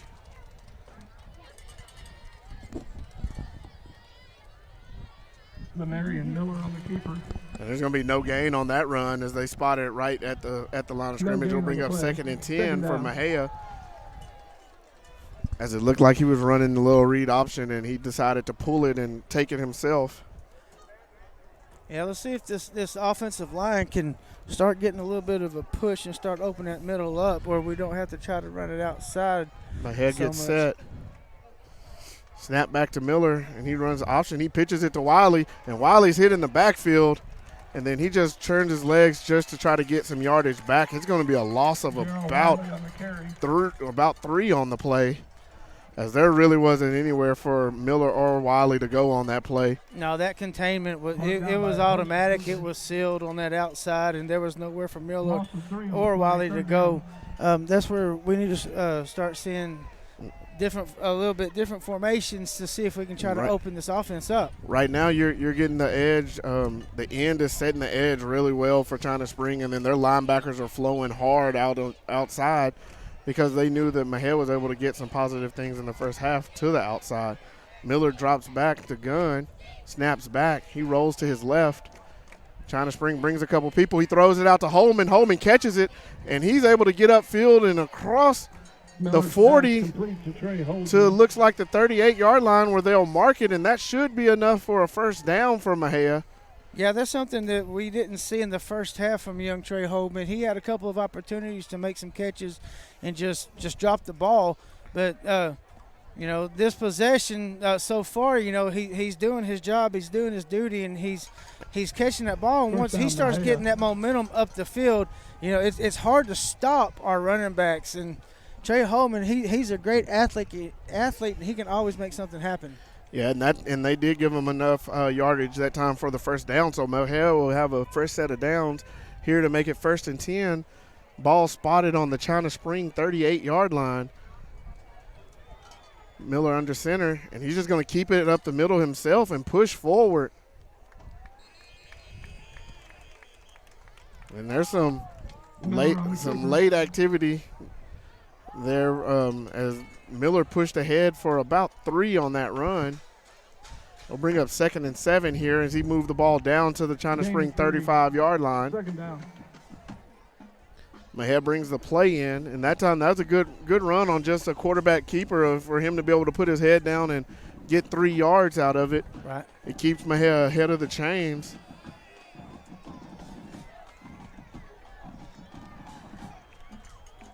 And Miller keeps it. He puts his head down, and he bounces off of a defender, and he's just turning his legs backwards and pushing, and that's going to take him out across the down past the 30, down to about the 27-yard line, where it looks like that'll be enough for another Mexia first down. Well, it looks like that the coaches at halftime have seen something that was transpiring in that first half to have Miller continue to run the ball at the middle. And if you get Miller going, he's kind of like a diesel. Right. He'll run you over and smack you down and hope you make you wish that you don't have to do that again. I think what they realized is that China Spring was stacking the outsides of their defense to keep Mexia from getting around the edge. And so Miller's just been able to run through the middle. Snap back to Miller. He looks back, and he's going to throw it, and it's caught by Holman, and then Holman's drugged down right at the line of scrimmage. We do have a flag over here on the near side. Flag on the play. Right at the line of scrimmage in the area. It came out right at the snap, so we'll see if it's maybe a defender offsides or something up front against one of the teams. Yeah, I think that. Oh, and they're going to wave the flag off this time. So I guess he thought he saw something and then realized he didn't. Yeah. So it'll bring up second and about 9 here for Mexia. That's kind of been happening a lot whenever Mexia has the ball. So Mexia will look to take it on second down here from the 27-yard line.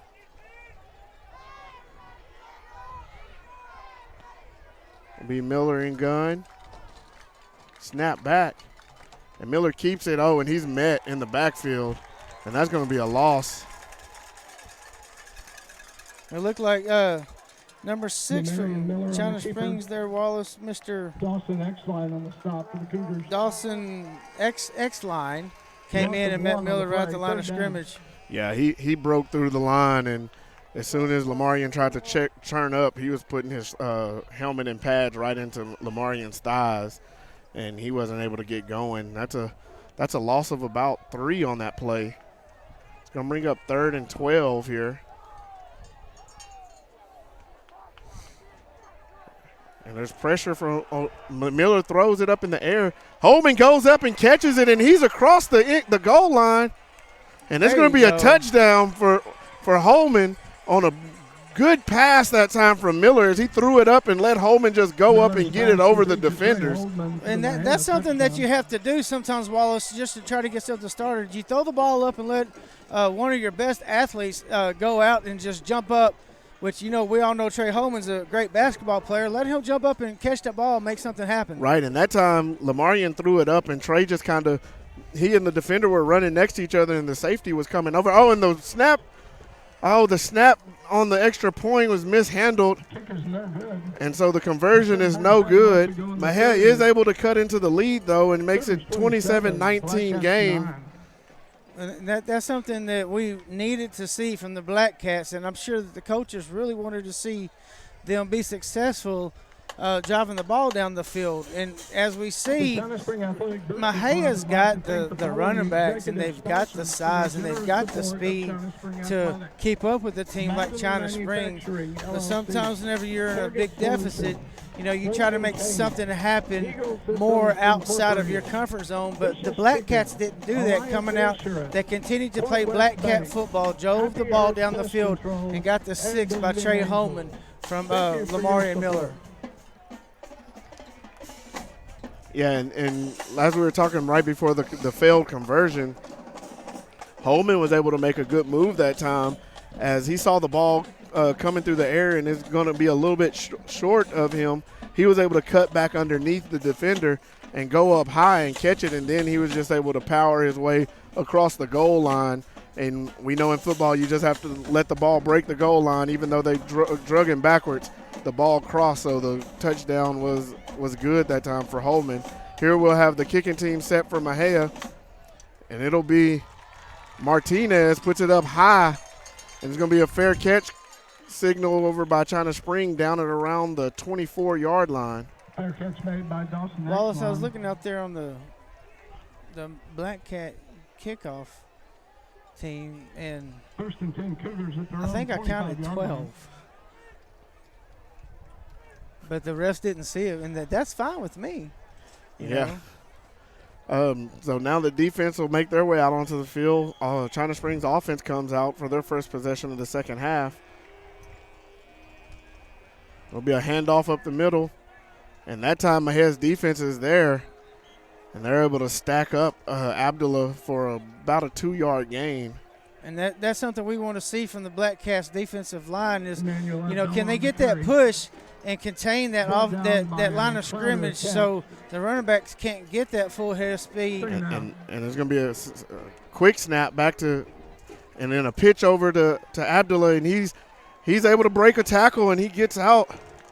And he picks up a first down, and before Daniels is able to chase him down and bring him down, that time it looked like a Mexia defender was right there to be able to try to grab a hold to him, and he just used his strength and pulled away from the grasp of the defender, and Daniels had to chase him down. It'll be 1st and 10 from the 39, and this time they're going to give it to Abdullah around the edge. He stiff arms one player, and then a gang of Black Cats are there to help bring him down. That's one thing with Abdullah that you can't do is whenever you come up against a strong running back like that, you have to make sure that you get lower than the ball carrier because he has got some strong legs and he will push through and break tackles whenever you're not expecting it. And that time it was a good job by Frankie Smith of just slowing him down until the defense could get there. And it's going to be a quick pass out. Oh, and the ball's dropped. That's going to bring up 3rd down now. It's going to be a 3rd and about 7 here for the Cougars as Mexia was tracking down the play and the receiver just dropped the ball. Yeah, it looked like the pass was a little bit behind him. China Spring looks to the sideline for the play. And that was Sebastian Trevino that the pass was intended for, but just and a little bit behind him. Walk Abdullah to the right of the quarterback. Bowden in the backfield, snaps back. He drops back to pass. He's looking for a receiver. Oh, and it's intercepted. Oh! And that time Frankie Smith did a great job of breaking on that ball and getting in front of the receiver, and it looked like he was going to intercept it, but he wasn't able to hang on to it, and that's going to be an incomplete pass. With 6:22 left, it'll bring up 4th and 7. The ball is spotted on the China Spring 42-yard line. Yeah, and that's one thing from our Black Cats defensive backs is they've got the speed to keep the containment with these wide receivers. And for the first time tonight, we'll see China Springs punt unit come on. It snaps back, and Mexia pushes back the punts away, and Holman's going to let it hit. And as it gets away, as it was kind of a wonky looking ball coming down, he made a smart decision of not trying to catch that ball and risk something happening, as it'll be downed at about the Mexia 23-yard line. Yeah, that was great communication from your receiver there, right, Wallace. He was letting the team know, hey, back up. Usually they have a word like fire or break or something like that, and he did his job that time. And so Mexia will take over now with another drive here in the second half, and they were able to put together some plays and get in the end zone last time. We'll see if they're able to do the same here as Miller's in the gun behind center. Wiley flanked to his right. Snap back. It was low snap given to Wiley, and he's going to be wrapped up in the backfield. And there was nowhere for him to go that time as the ball will be spotted at the 19. Yeah, that looked like to be about a 4-yard loss there. But like you said, Wiley just didn't have a time to get started down the field. That linebacker looked like number 40 from the Cougars came through and just interrupted it right at the beginning. Right, and it took a little bit longer for him to get the ball with the snap being low and down and Miller having to get down to get it. So it'll bring up 2nd and about 14 here for Mexia as Miller's under center. He drops back. He's looking downfield, and he throws it. And he has a receiver out. And it's going to be intercepted. It looks like the ball was intended for Will Coleman. And as it was underthrown, the receiver was able to get in front and intercept it. There is a flag on the field, though. Probably defensive holding on number 21. Yeah, because it looked like the receiver down at the bottom was releasing, and he just held him to keep him from going by. Oh, they called ineligible receiver downfield.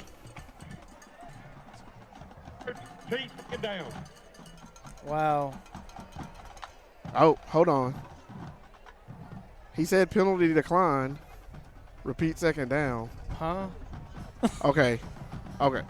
Offsetting penalties? I don't know, Wallace. I'm trying to figure it out because he called one thing, but then he said, okay, so I think they're going to get him for, well, I don't know. I don't know because now it's a 5. It should be it's a 5-yard mark off. Offsetting penalties. I'm not sure. I don't know, but what we saw was a hold against the receiver. Oh, goodness. I'm not complaining. And now you're going to have there you go. a handoff to Jones around the left side, and then he's drugged down right at the line of scrimmage. Looks like we're going to get an offside call against the China Spring defensive lineman. Trey Jones on the carry. And that'll give us another 5 yards where it's still going to be second down. Second and about 4. Yeah. So that's a good thing. You know, sometimes when you move the ball, sometimes you have to do it with penalties. Right, and we're not sure, you know, right here there's been 2 penalties that have been in Mejia's favor, and you want the Black Cats offense to be able to use it as it brings up 2nd and 4. Ball placed at the Mejia 29-yard line. Snap back to Miller. He drops. He looks, and it's a high pass over the head of Holman. Yeah, there's nothing Holman could have done on that. No. That pass was just a little high, had a little bit too much steam on it. Maybe if Miller would have let up just a little bit, I mean, Trey probably could have ran for about a 15, 20-yard gain there. Yeah, and he was trying to get it out there quick to Trey, and the ball just stayed high, and Trey jumped. You know, he tried to use all of his leaping ability as he could to get to it, and it was still just too high for him. As Mejia moves back up to the line, it'll be Miller under center. And you're going to get a handoff this time to Wiley. And he's stacked up for a short gain, which is going to bring up 4th and about 2 here for the Black Cats. And they're deep down in their own territory. We'll see what Mejia elects to do here. Well, I understand that, you know, sometimes in that situation with 3rd and 4, you want to try to throw the ball down the field, but that left side has been working so far in the second half of the Black Cats. I don't blame Abar or the offensive coordinator for trying to make that happen again. It's been successful. And Miller brings the play in, and the Black Cats hustle up to the line of scrimmage. Miller under center, snaps up. And Miller just puts his shoulders down, and he rumbles forward for about 4 yards and picks up the first down as he crosses the 35-yard line. Yeah, I wouldn't be surprised, Wallace, if here in the second half we see a whole lot more of that. You know, that's been a positive thing for the Black Cats in the second half is Miller going up the middle or going to the left. You know, like I said, he's a diesel going down the field, and he's hard to stop. Right, and this time it'll be just outside the Mejia 35, 1st and 10 for the Black Cats. Snap back to Miller, and they're going to get a false start on Mejia here. As it looked like somebody over on their left side of the line got a little ahead of themselves, and that's going to move Mejia back 5 yards. And, you know, Mejia's benefited from some penalties here in the second quarter. I mean, the beginning of the second half so far. You don't want to start getting penalties against yourself right here. Right. As you've been able to pick up a couple first downs here and keep the chains moving and keep the ball in your hands, you want to sustain that and give yourself a chance to put more points on the board. Right, you're right, Wallace. So Mejia will move up to the line of scrimmage. Miller under center. Man in motion. Miller takes it. He pitches it out wide, and it's Holman. And he outruns the defenders to the sideline, and he picks up about 6 or 7 yards on that run. The ball was spotted out at the 37-yard line, so that'll bring up 2nd and about 8 after the penalty. He gets back the penalty yardage and a couple more. Now, Wallace, correct me if I'm wrong, but that pitch doesn't look like a normal pitch that you would see from a quarterback. That's more of a spiral that's going out there, right? Yeah, he's really running more of kind of like a triple option, and that wide man is the last option on the pitch. Low snap. Ball given to Wiley. He's out around the left side, and he's got some space, and he's up the sideline, and he breaks a couple tackles. And he's out there going to mark his foot out of bounds as he crosses down inside the Cougar 35-yard line. Yeah, I don't know what happened on that possession there, Wallace, but the offensive line they finally showed their toughness and contain that outside. Yeah, they were able to seal off the left end of the defense. And we're going to get a timeout here from China Spring as it looked like Mexia had something going, and they were catching their defense in a bad formation. Yeah, it looked like they only had 10 on the field. Yeah, and Mexia was rolling it pretty quick that time, and China Spring elected to call a timeout. We're going to take a quick break, and we'll be back with more third quarter action.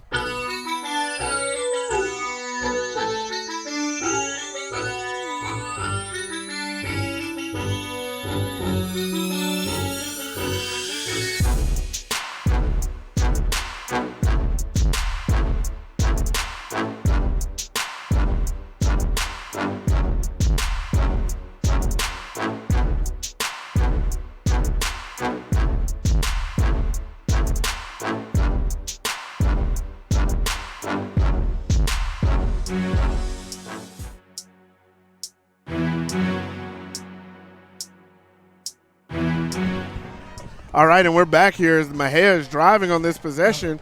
The ball's down at the China Spring 32-yard line. Snap back to Miller. He hands off to Jones around the left. Jones puts his head down, cuts back in, and he's down to the 30-yard line. It'll be just across the 30, and between the 30 and the 29 on a gain of about 3 here for Jones. That'll bring up second and a long 7. You know, and Mexia's been able to start getting some runs and keeping it moving and picking up yardage against the Cougars as now they're working closer to that red zone. Yeah, and I don't know if it's me, but usually whenever Jones starts running the ball, it's like the defense gets confused because they're not used to his type of running style. Right, and Mexia up to the line of scrimmage. Miller under center. Man in motion. And pitch back, and it's Holman around the edge. Oh! And he's tripped up about the 28-yard line. It looked like if he would have just stayed behind that blocker, he probably could have gotten 3 or 4 more yards. He tried to bounce out, and a defender just lunged out and was able to grab his toe. Yeah, I've seen that a couple of times tonight, Wallace. Our running backs are very quick, very fast, a little bit faster than our linemen, but sometimes you need to slow your momentum down just a little bit to let your blockers get out in front of you to open that hole up. Mexia up to the line of scrimmage. It's going to be Miller behind center. And now we're going to get a timeout by Mexia as the coaching staff looks like they didn't like something that they saw out on the field. So with 1:40 left in the third quarter, Mexia trailing 27-9. We'll take a quick timeout break, and we'll be back with more third quarter action.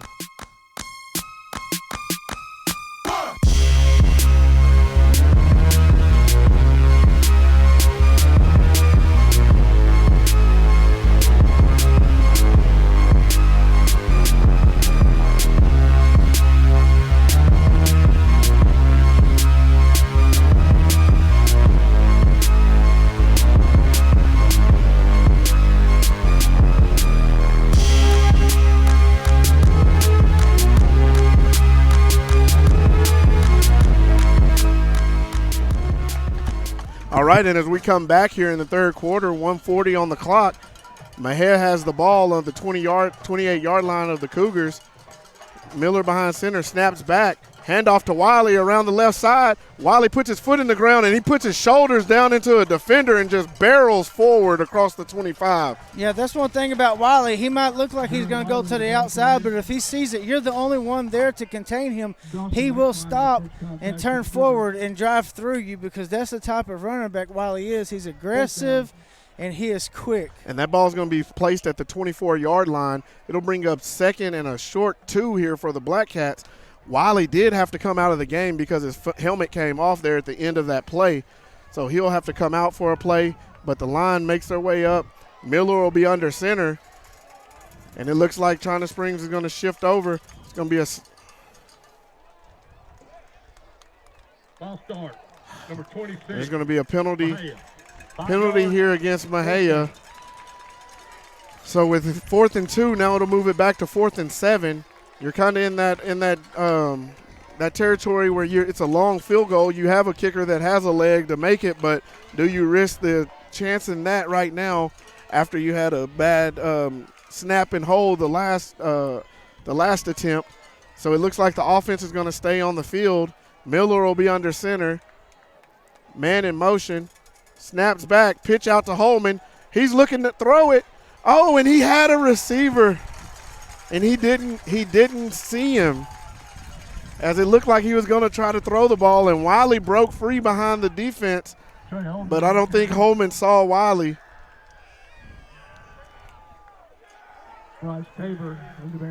Yeah, so that'll be a turnover on downs for the Black Cats. First and 10, China Spring. But Wallace going for it right there. You know, it's not a bad decision because Mexia had a great defensive stand that first time out, and hopefully the defense have seen something throughout the game that they can start dealing with. Right, and if you're Mexia, you want to make up for it. And here's a handoff to Abdullah around the edge. And he gets around the right side, and he's up the sideline, and he's pushed out of bounds by Busby there about the 49-yard line as he picks up a big first down for China Spring on a run of about 20 yards there. Yeah, it looked like he was going to be stopped for a minimum gain, but he got through the ankle tackle and just ran up the field. And we saw a lot of that in the first half. If you're Mexia, you really got to be solid up front and tackling. And linebackers coming downhill and making plays. There's going to be a snap. Number 2 keeps it as he rolls around the edge. Oh, and he's got a seam, and he's through the line, and we're going to get a penalty here. Right at the first down marker, the flag came out. I couldn't tell if it was a hold. And it looks like he signaled holding. And that ball was advanced out to the Mexia 42-yard line. And that's going to be a 10-yard penalty. So that'll negate about a 9-yard run that time by Bowden. And the ball will be moved back across midfield, back into China Spring territory, and then placed at the China Spring 48-yard line. It'll bring up first and 11 here. Yeah, let's see what the defense can do. Sometimes penalties like that can be momentum changes.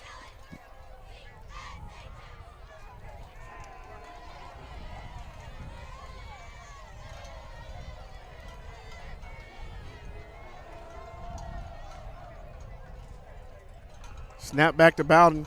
He hands it to, he keeps it up the middle, and he's able to rumble forward for about 8 yards as he brings the ball down to the Mexia 44-yard line, and they're going to place it at the 43.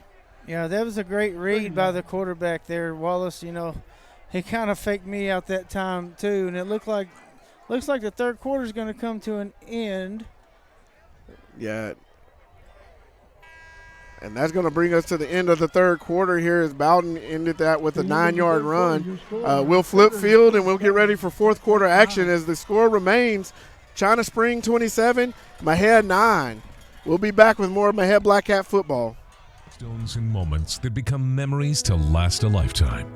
Brandy Garza at Photo Trappings downtown Mexia is here to capture all of your milestones and moments, offering newborn, children, seniors, family, and special occasion photography.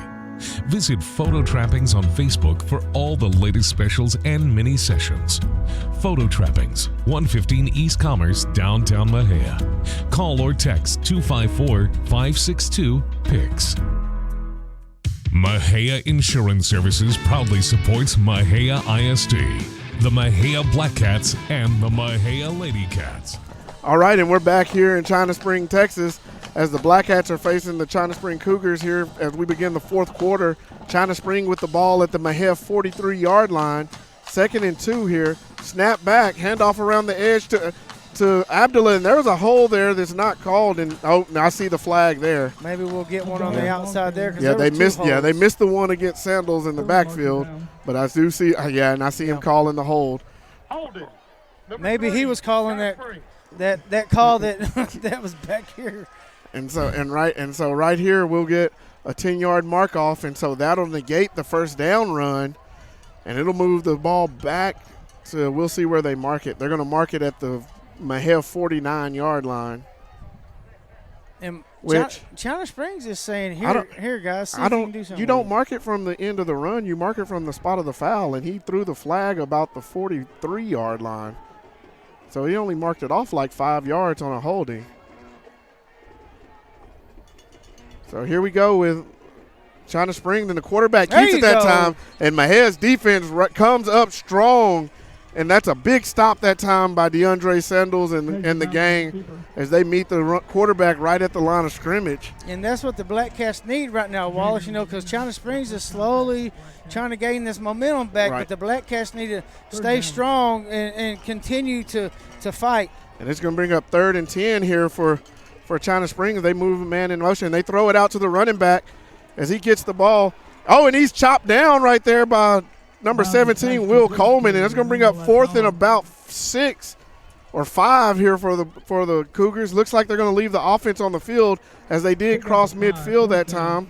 Yeah, it looked like Major Bowden almost threw that ball behind his receiver. Right, and 8 was able to kind of pirouette and make a great catch and then get his shoulders turned upfield. It'll bring up 4th and 5, Bowden and Abdullah in the backfield. Snaps back. Handoff up the middle, and Abdullah's hit. Oh, and he turns his feet forward down to the 40-yard line, and that'll be enough for a first down. And it looked like the Black Cats had him before he got to the marker, and then a couple more defenders came up from behind and hit, and he was able to fall forward. Yeah, and that's a bad thing. They did hit him about 2 yards past the line of scrimmage, but he was able to just keep moving his feet and fight. And here we'll have 1st and 10 for the Cougars. Ball spotted at the Mejia 39-yard line. Handoff. No, it's going to be a pass. And great job by Will Coleman as he was able to turn around from his safety spot and get his hands up as the ball was coming over him and knock it away. As Bowden was looking up the seam to his receiver. Yeah, with some of the calls that we've seen and not seen tonight, Wallace, I was looking to see if one of those referees might have tried to call face guarding on Will. But he made a great defensive play. He never touched the receiver. He just put his hands up. That's the key. He was trying to catch up, so he wasn't face guarding. He was running behind and got his hands up. And there's going to be a keep by Bowden. Oh, and he comes out of a tackle, but then he's hit there by Coleman right at the 35-yard line. They're going to mark him at just outside the 34. It's going to bring up 3rd and about 4 here for China Spring. And actually it's going to be spotted at the 35, so it's going to be 3rd and 5. Yeah, and that's what's hurt the Black Cats defense tonight is the missed tackles. Snap back. Bowden rolls to his right. He looks to throw. Oh, and we're going to have a penalty as the catch was made by number 3 right at the 25-yard line where he was pushed out of bounds. There's a penalty about the 38-yard line. Probably going to have holding on China Springs. It looked like one of those linemen got out there and grabbed. Yeah. And that's exactly what it was. A lineman got out and grabbed one of the defenders that was trying to get to the quarterback. That's going to be a 10-yard penalty from the original line. So that's going to move us back to the 46-yard line, Mejia 46-yard line. So that's going to bring up 3rd and 14. Well, 16 where the ball spotted.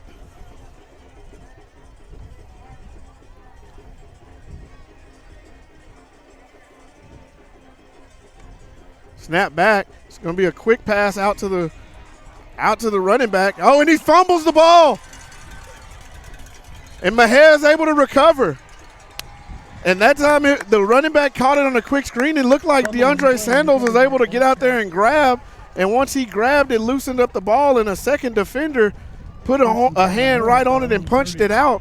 And then Mejia was able to get the ball as it hit the turf. So Mejia will take over here as they forced a fumble and recovered at the Mejia 30-yard line. Yeah, and that was almost dangerous, Wallace, because I know that the China Springs Cougars have had a lot of penalties this quarter, but the problem with that was they kept converting their first downs and chewed up almost 3 minutes in this fourth quarter. So the Black Cats, they held their own. They got that fumble, and now let's see what we can do with it. Be Miller in the gun, snap back. Miller slow plays it. Now he cuts it upfield, and it's going to be a pickup of about 4 for Miller on first down. Yeah, and this is one of those times, Wallace, where we need to see that explosive. Oh, and it looks like Miller's still down on the ground as he's slow to get up. Injury timeout. The training staff is going to come out to tend to him. We're going to take a quick commercial break as they're tending to the injured player on the field.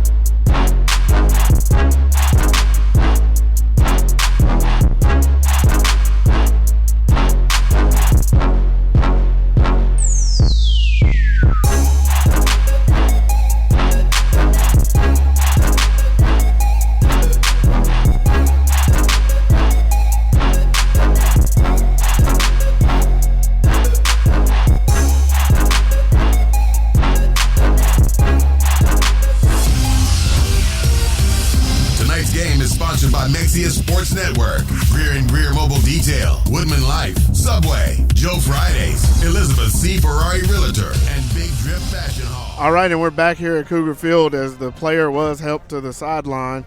We'll have a new quarterback in the backfield. That'll be Holman as he hands off to Wiley, and Wiley around the right side, and he dives forward out to near the 40-yard line. They're going to mark him about the 39.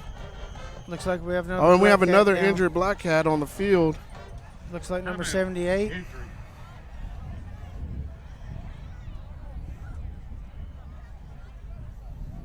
And we're going to get the training staff on the field again, so we'll take another quick break, and we'll come back after they tend to the player. Mexia Black Cat Football and Athletics. We have items for all occasions, including gender reveals, weddings, 4th of July, and New Year's. For more information and to stay up to date, please visit our Simpson Fireworks Facebook page. Go Cats! Mexia Insurance Services proudly supports Mexia ISD, the Mexia Black Cats, and the Mexia Lady Cats. Located at 811 Milam Street and serving the Tri-County area insurance needs for over 30 years with coverages for auto, home, business, life, health, and renters as well. All right, and as we come back, Mexia will have it 3rd and 2 here from their own 38-yard line. Snap back, hand off to Wiley, and he keeps pushing, and he's right out at the 40-yard line, and so we'll see if that's enough for the first down. If that marker's right on the 40-yard line, they're probably going to mark him maybe a little short. Looks like both officials were right on the 40, and they're going to give him the first down here. Well, they was marking him at first, Wallace. It looked like they was marking him just right before the 40. Right, and it looks like Lamarian Miller's set to come back in the game. And so that's a good sign for the Black Cats as the quarterback was checked by the training staff, and now he comes back on the field. The Black Cats getting the play call in their huddle as now they break out and they make their way to the line of scrimmage. There's 8:28 left in the fourth quarter. Still China Spring 27, Mexia 9. Snap back to Miller. He gives it to Holman around the edge. Holman finds a seam, and he's up the field, and he's out of bounds. And close to midfield, we'll see where they mark it. Looks like they're going to mark it around the 47-yard line of Mexia. So that's going to bring up 2nd and about 3 for the Black Cats. Yeah, the Cats are doing a great job in the second half maintaining their offensive possessions, but with 8:15 left to go in the fourth quarter, you know, you love seeing these long drives, but right now is where you need some of this explosive, quick scoring offense from the Black Cats. Right. And right now it's a 3-possession game, and so if you're Mexia, you want to get in the end zone here pretty quick to give yourself a chance to get the ball back and do more damage as the fourth quarter wanes down. And it'll be Mexia up to the line, snap back to Miller, handoff up the middle, and Wiley pushes head right to midfield. And what happened?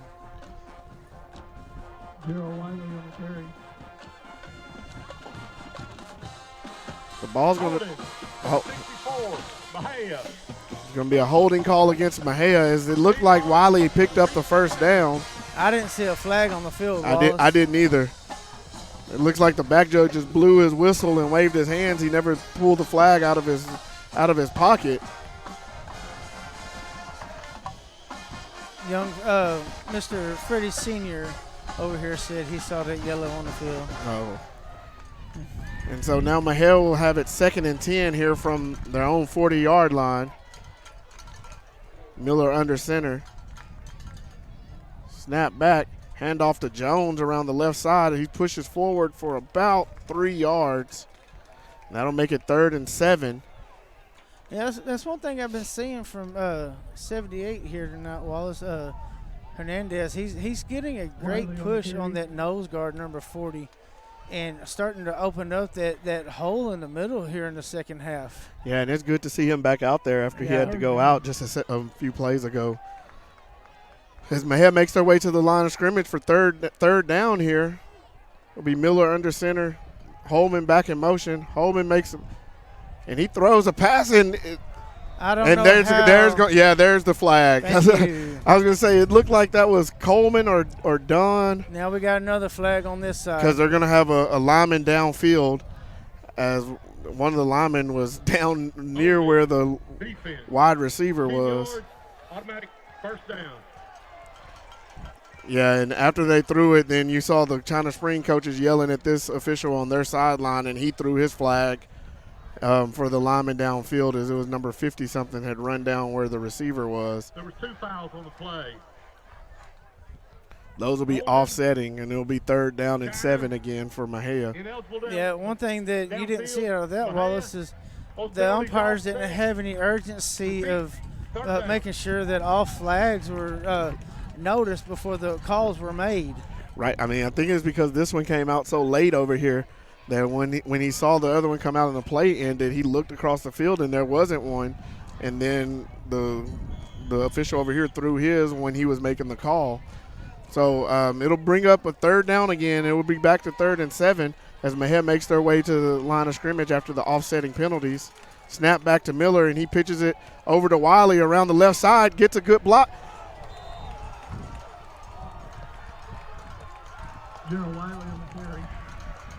And they're going to say that there was a fumble on the play, and China Spring recovered. Fumble on the play is recovered by the Cougars.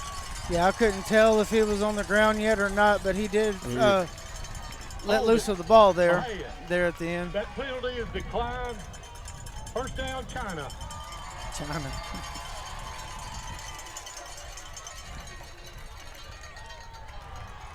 So Mexia puts the ball on the turf this time, and China Spring is able to recover.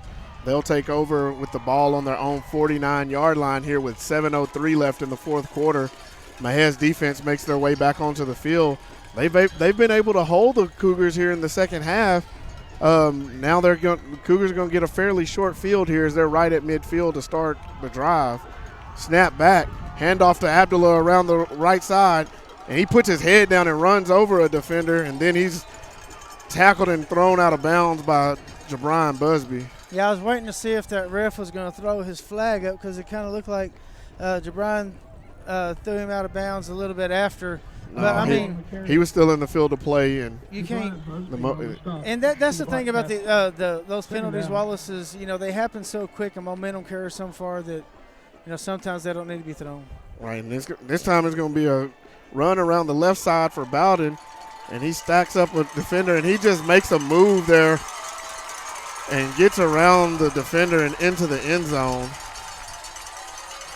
for a China Spring touchdown, as China Spring extends their lead to 33-9 here with 6:45 left in the 4th quarter. Yeah, I don't know how the refs didn't see that hold on number 55 from China Springs here in the middle, right in the middle of the field. I don't think they've gotten one of those all night. But that was the block that allowed the quarterback to get around the edge and eventually take it into the end zone, as the kick is up and the extra point is good. So the China Spring lead has grown to 34. China Spring, Mexia 9 with 6:45 left. We're going to take a quick break as the teams flip ends of the field, and we'll be back with more 4th quarter action. Simpson Fireworks supports Mexia Black Cat football and athletics. We have items for all occasions, including gender reveals, weddings, 4th of July, and New Year's. For more information and to stay up to date, please visit our Simpson Fireworks Facebook page. Go Cats! If you've not accepted Jesus Christ as your Lord and Savior, if you've strayed away and are lost, if you need a church to call home and family, please don't put it off any longer. Your next breath is never promised. Visit Pastor James Deichler at Forest Glade Baptist Church, 4277 North Highway 14 in Mexia. He preaches straight from the Bible and never... All right, and we're back as China Spring sets to kick the ball to Mexia. And it'll be a pooch kick over to the left side Greer hauls it in. He's right at the sideline. Looks like his foot have touched the line, and so it'll be down right there. Well, well, it's too bad that his foot wasn't already. Well, that's what I was going to wonder. If his foot was out of bounds when he caught it, then it should make that kick an out of bounds kick. Yeah, because he didn't get a chance to take any steps after he caught the ball. So, and I didn't have a good view from here, so I don't know if he caught it inbounds then stepped out. But it looked like he caught the ball with that foot out of bounds. We should have made it an illegal procedure against the kicking team, and the ball should have been spotted at the 30-yard line. Anyways, Mexia will take over at the 24. He snapped back to Miller. He pitches it out to Wiley. Wiley out around the right side, and he's drugged down from behind after he's able to gain about 2 on that run. Yeah, I don't know. Wiley's looking to try to cut it back inside, but that defense containment is just clogging up the holes as he's trying to scramble out. Right, and China Spring is doing a good job of extending the plays out towards the sideline. And that time the cornerback was able to hold the edge and not let him get it around until the defender was able to catch up to him from behind. As Mexia moves up to the line of scrimmage, Miller's under center. Holman in motion, snap back, handoff to Holman. And he'll be wrapped up just past the line of scrimmage. Looks like it may be a gain of 1 on the play, as there wasn't much room for him to run once he got around to that right side. Yeah, that China Springs defense kind of reminds me of a foosball table. You know, it just looks like they're all just running together and following each other. Going to get some substitutions as Mexia makes their way up to the line of scrimmage. Miller under center. Snap back. He drops back. Yeah, it's time. Makes a throw to Holman. And Holman, that's a good tackle that time by number 21 from China Spring. As Holman catches the ball across the 40, but he had no room to advance it after the catch. Looks like Mexia's going to bring out the punt unit as they're back into their own territory, and brings up 4th and about 5. Yeah, it looked like China Springs almost got caught with 12 men on the field there, as 33 was trying to run as fast as he could and barely got off the field before Miller snapped. China Spring looks a little disoriented right here on the punt coverage. Looks like Mexia's going to let the clock run down. They snap it with 1 second. The ball's on the ground. Oh, and Davila just falls on it inside the Mexia 20. So China Spring will take over with the ball on the Mexia 18, and we have a late flag here. There's no foul. Oh, and then looks like the flag may have just fell out of the referee's pocket.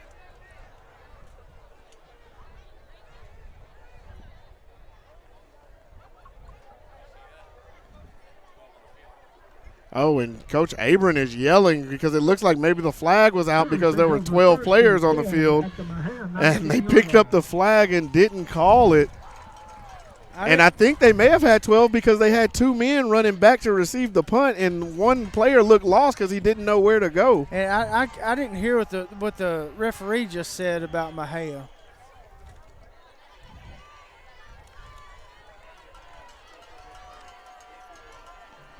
Snaps, handoffs to number 10. He breaks a couple tackles, and then he's taken down. Sergio Watkins, the ball carrier. And now it looks like a Mexia player is down on the field. Everly on the stop for Mexia. Look like number 50, Jacob Adams. He makes his way back into his spot for defense.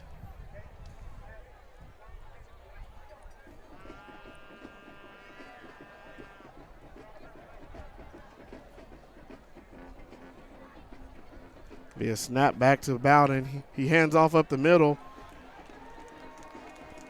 And Mexia looks like they corral the runner right about the 7-yard line. Sergio Watkins on the carry. Yeah, it looks like that the Cougars' offensive line is just starting to get that push again against the Mexia Black Cat defense.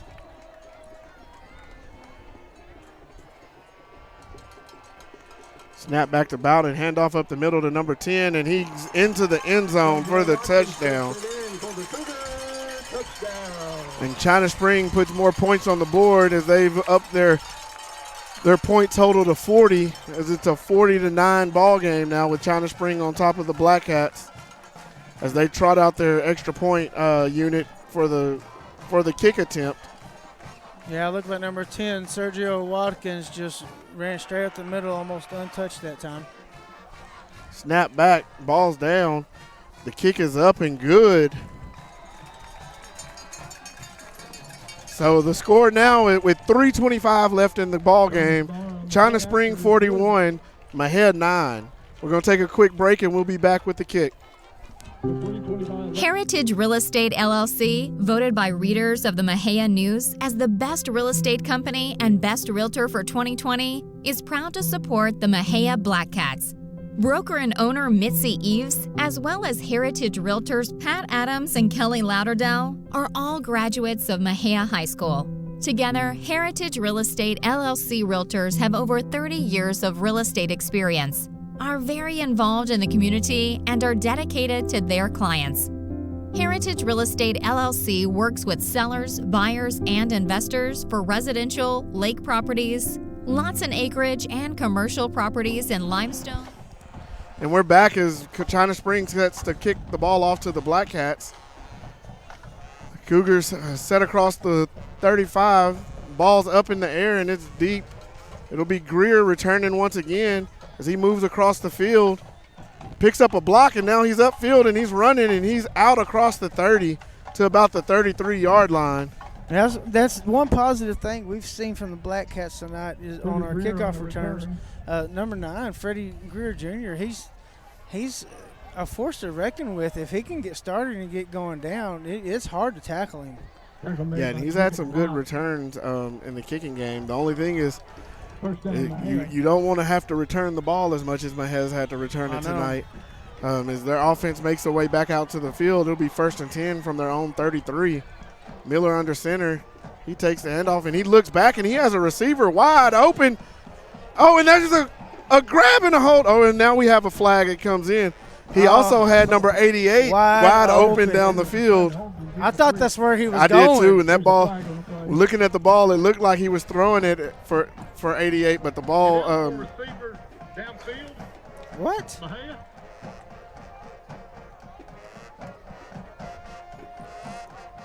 Ineligible receiver. First down. You had an ineligible receiver downfield for Mexia. Not sure which one it was. I'm not understanding how whenever the pass happens so quick, those guys can't get 5 yards down the field that fast. Well, they don't have to be 5 yards. It's technically you're not supposed to go across the line, but I didn't see it. But someone must have made their way downfield. It'll be a snap back here to Miller. He hands off up the middle.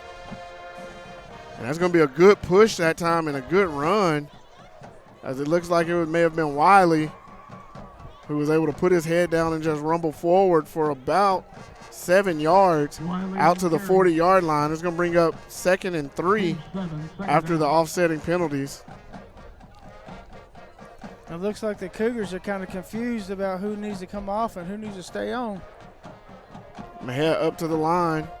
He's going to get movement here as number 74 jumped, and that's definitely encroachment because he hit the center and then was wrapping up the quarterback before the snap. I'm going to tell you this, as big as that boy is, If you missed that, Yeah, he's a large young man out there. Very big young man. And the penalty yardage is gonna give Mexia a first down as it moves the ball out to the Mexia 45. So with 2:35 left, Mexia with a fresh set of downs, and actually it's gonna move it out to the 47 of Mexia. They'll have a fresh set of downs here with 2:30 and rolling in the fourth quarter to see if they can get something else on the board. Snap back to Miller. He hands it off to Wiley up the middle, and Wiley keeps churning forward. And he's out across midfield. And that's one thing you want to see from your Black Cat offense, Wallace, going down with 2:09 left in the game. You want to see something positive. You want to try to get a final score before the clock hits triple zeros.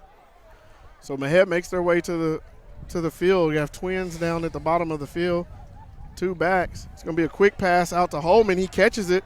He makes a move, and he's out around and across the 45-yard line before he's taken down. So that's a good play there on first down. Yeah, that's a good 9-yard gain by young Trey Holman there. If he could have got back, past that one tackler, it could have been for a heck of a lot more. So it'll be third down and about 2. Just under 2 yards for the first down. The ball spotted right at the 45-yard line of China Spring. Mexia gets the play in.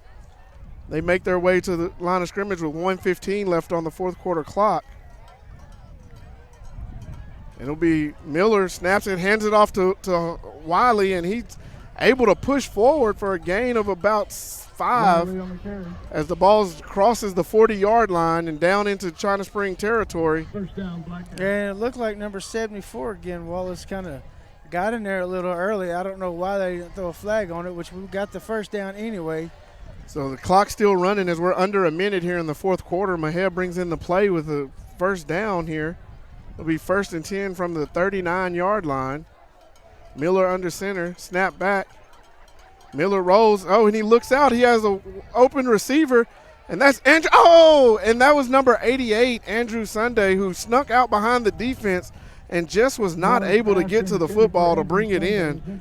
Yeah, that was a good route there by young Sunday there, Wallace. It wasn't. It was a good throw by Miller. It just carried on him, and Sunday just couldn't quite get there to get under the ball to catch it.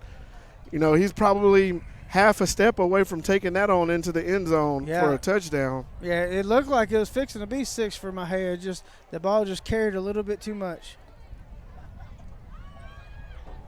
So Mexia will have 2nd and 10 here. Miller under center, he backs up, and he's going to throw it deep with Holman running down the field. Holman catches it inside the 5, and that's going to be 1st and goal from the 2-yard line for Mexia, as there was a night that looks like that Mexia seen that they're able to get behind the defensive backs on that side, and they ran Holman down the field that time. Yeah, when you got one of your great receivers going up and catching that ball, Wallace, I do it all day. And Miller takes the snap, handoff to Wiley, and he pushes forward, and he's down to the 1-yard line. So with 18 seconds left, Mexia has the ball at the 1. They haven't called a timeout yet. I don't know if we still have some timeouts left. It's going to be snapped back to Miller. Miller with the handoff, and Wiley pushes ahead, and they're going to stop Wiley before he crosses the end line, and that's going to bring the clock to zeros. That's a great question, Wallace. You know, you got a timeout or two to burn with about 20 seconds left. Yeah, there's 19 seconds on the clock. I'm not sure why. With the ball down that late, I know the score is what it is, but you give yourself a chance to get in the end zone. If you call a timeout, stop the clock, and draw something up, and at least give yourself a couple chances at it.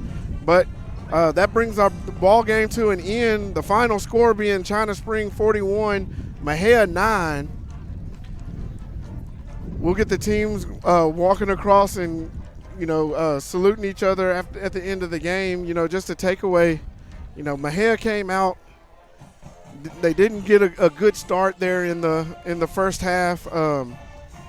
China Spring jumped out early to a big 20 with 27 unanswered points in the first half, or up until about less than a minute in the first half, when Mexia was able to kick a field goal and put 3 on the board going into halftime. And then they came out after halftime and got it on the opening possession, and they were able to score a touchdown and not convert on the extra point. But then they did a good job defensively for most of the second half of kind of stalemating China Spring and not letting them in the end zone.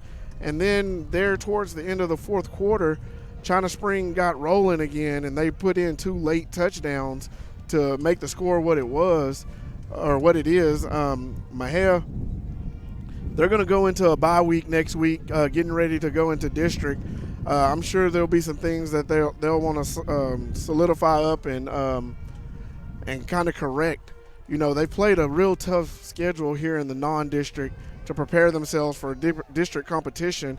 You know, and we talked all through the weeks and then this week on how you split your full season into 3 mini seasons, and now Mexia has finished their first season of those mini seasons, and they're 1-4 at the end of the non-district competition. And they've been in some tough ones tonight. They played a really good China Spring team that did what they do very well, and Mexia didn't come out on the winning side of it. But in most of the games, if Mexia fixes a couple mistakes, a few turnovers and big plays that kill them in games, Mexia, that win-loss total could change. But what you want to do if you're the Black Cats is you want to take the lessons that you have to learn from these first 5 games, and you roll them over the next 2 weeks, and preparing yourself to go into, I believe we have Brownsboro first here in 2 weeks. You're going to go into that Brownsboro game feeling it's a brand new season. Yeah. You're in district. Everybody's 0-0 starting district. So you have to go in with that type of mindset and be ready to go in and really make the plays you need to and start over, because these games aren't going to determine whether or not you get that third season, which is the playoffs. It's going to be the next set of games that we're going to play, which is our district competition. So with that being said, we wish the best for Coach Abram, the rest of the staff, and the Black Cat players, as they will have a bye week next week. I believe we may be still doing our prediction show on next week. We won't have Black Cat football next Friday, but our producers will let us know what we will do or if we won't do anything next week. But we will be back in 2 weeks on the 9th, October 9th, I believe, with Mexia Black Cat football as they take on the Brownsboro Bears for their district opener. We thank you all for tuning in. We thank you for listening. Continue to share and let people know we're here. As we make our exit, we want to say once again, go Black Cats.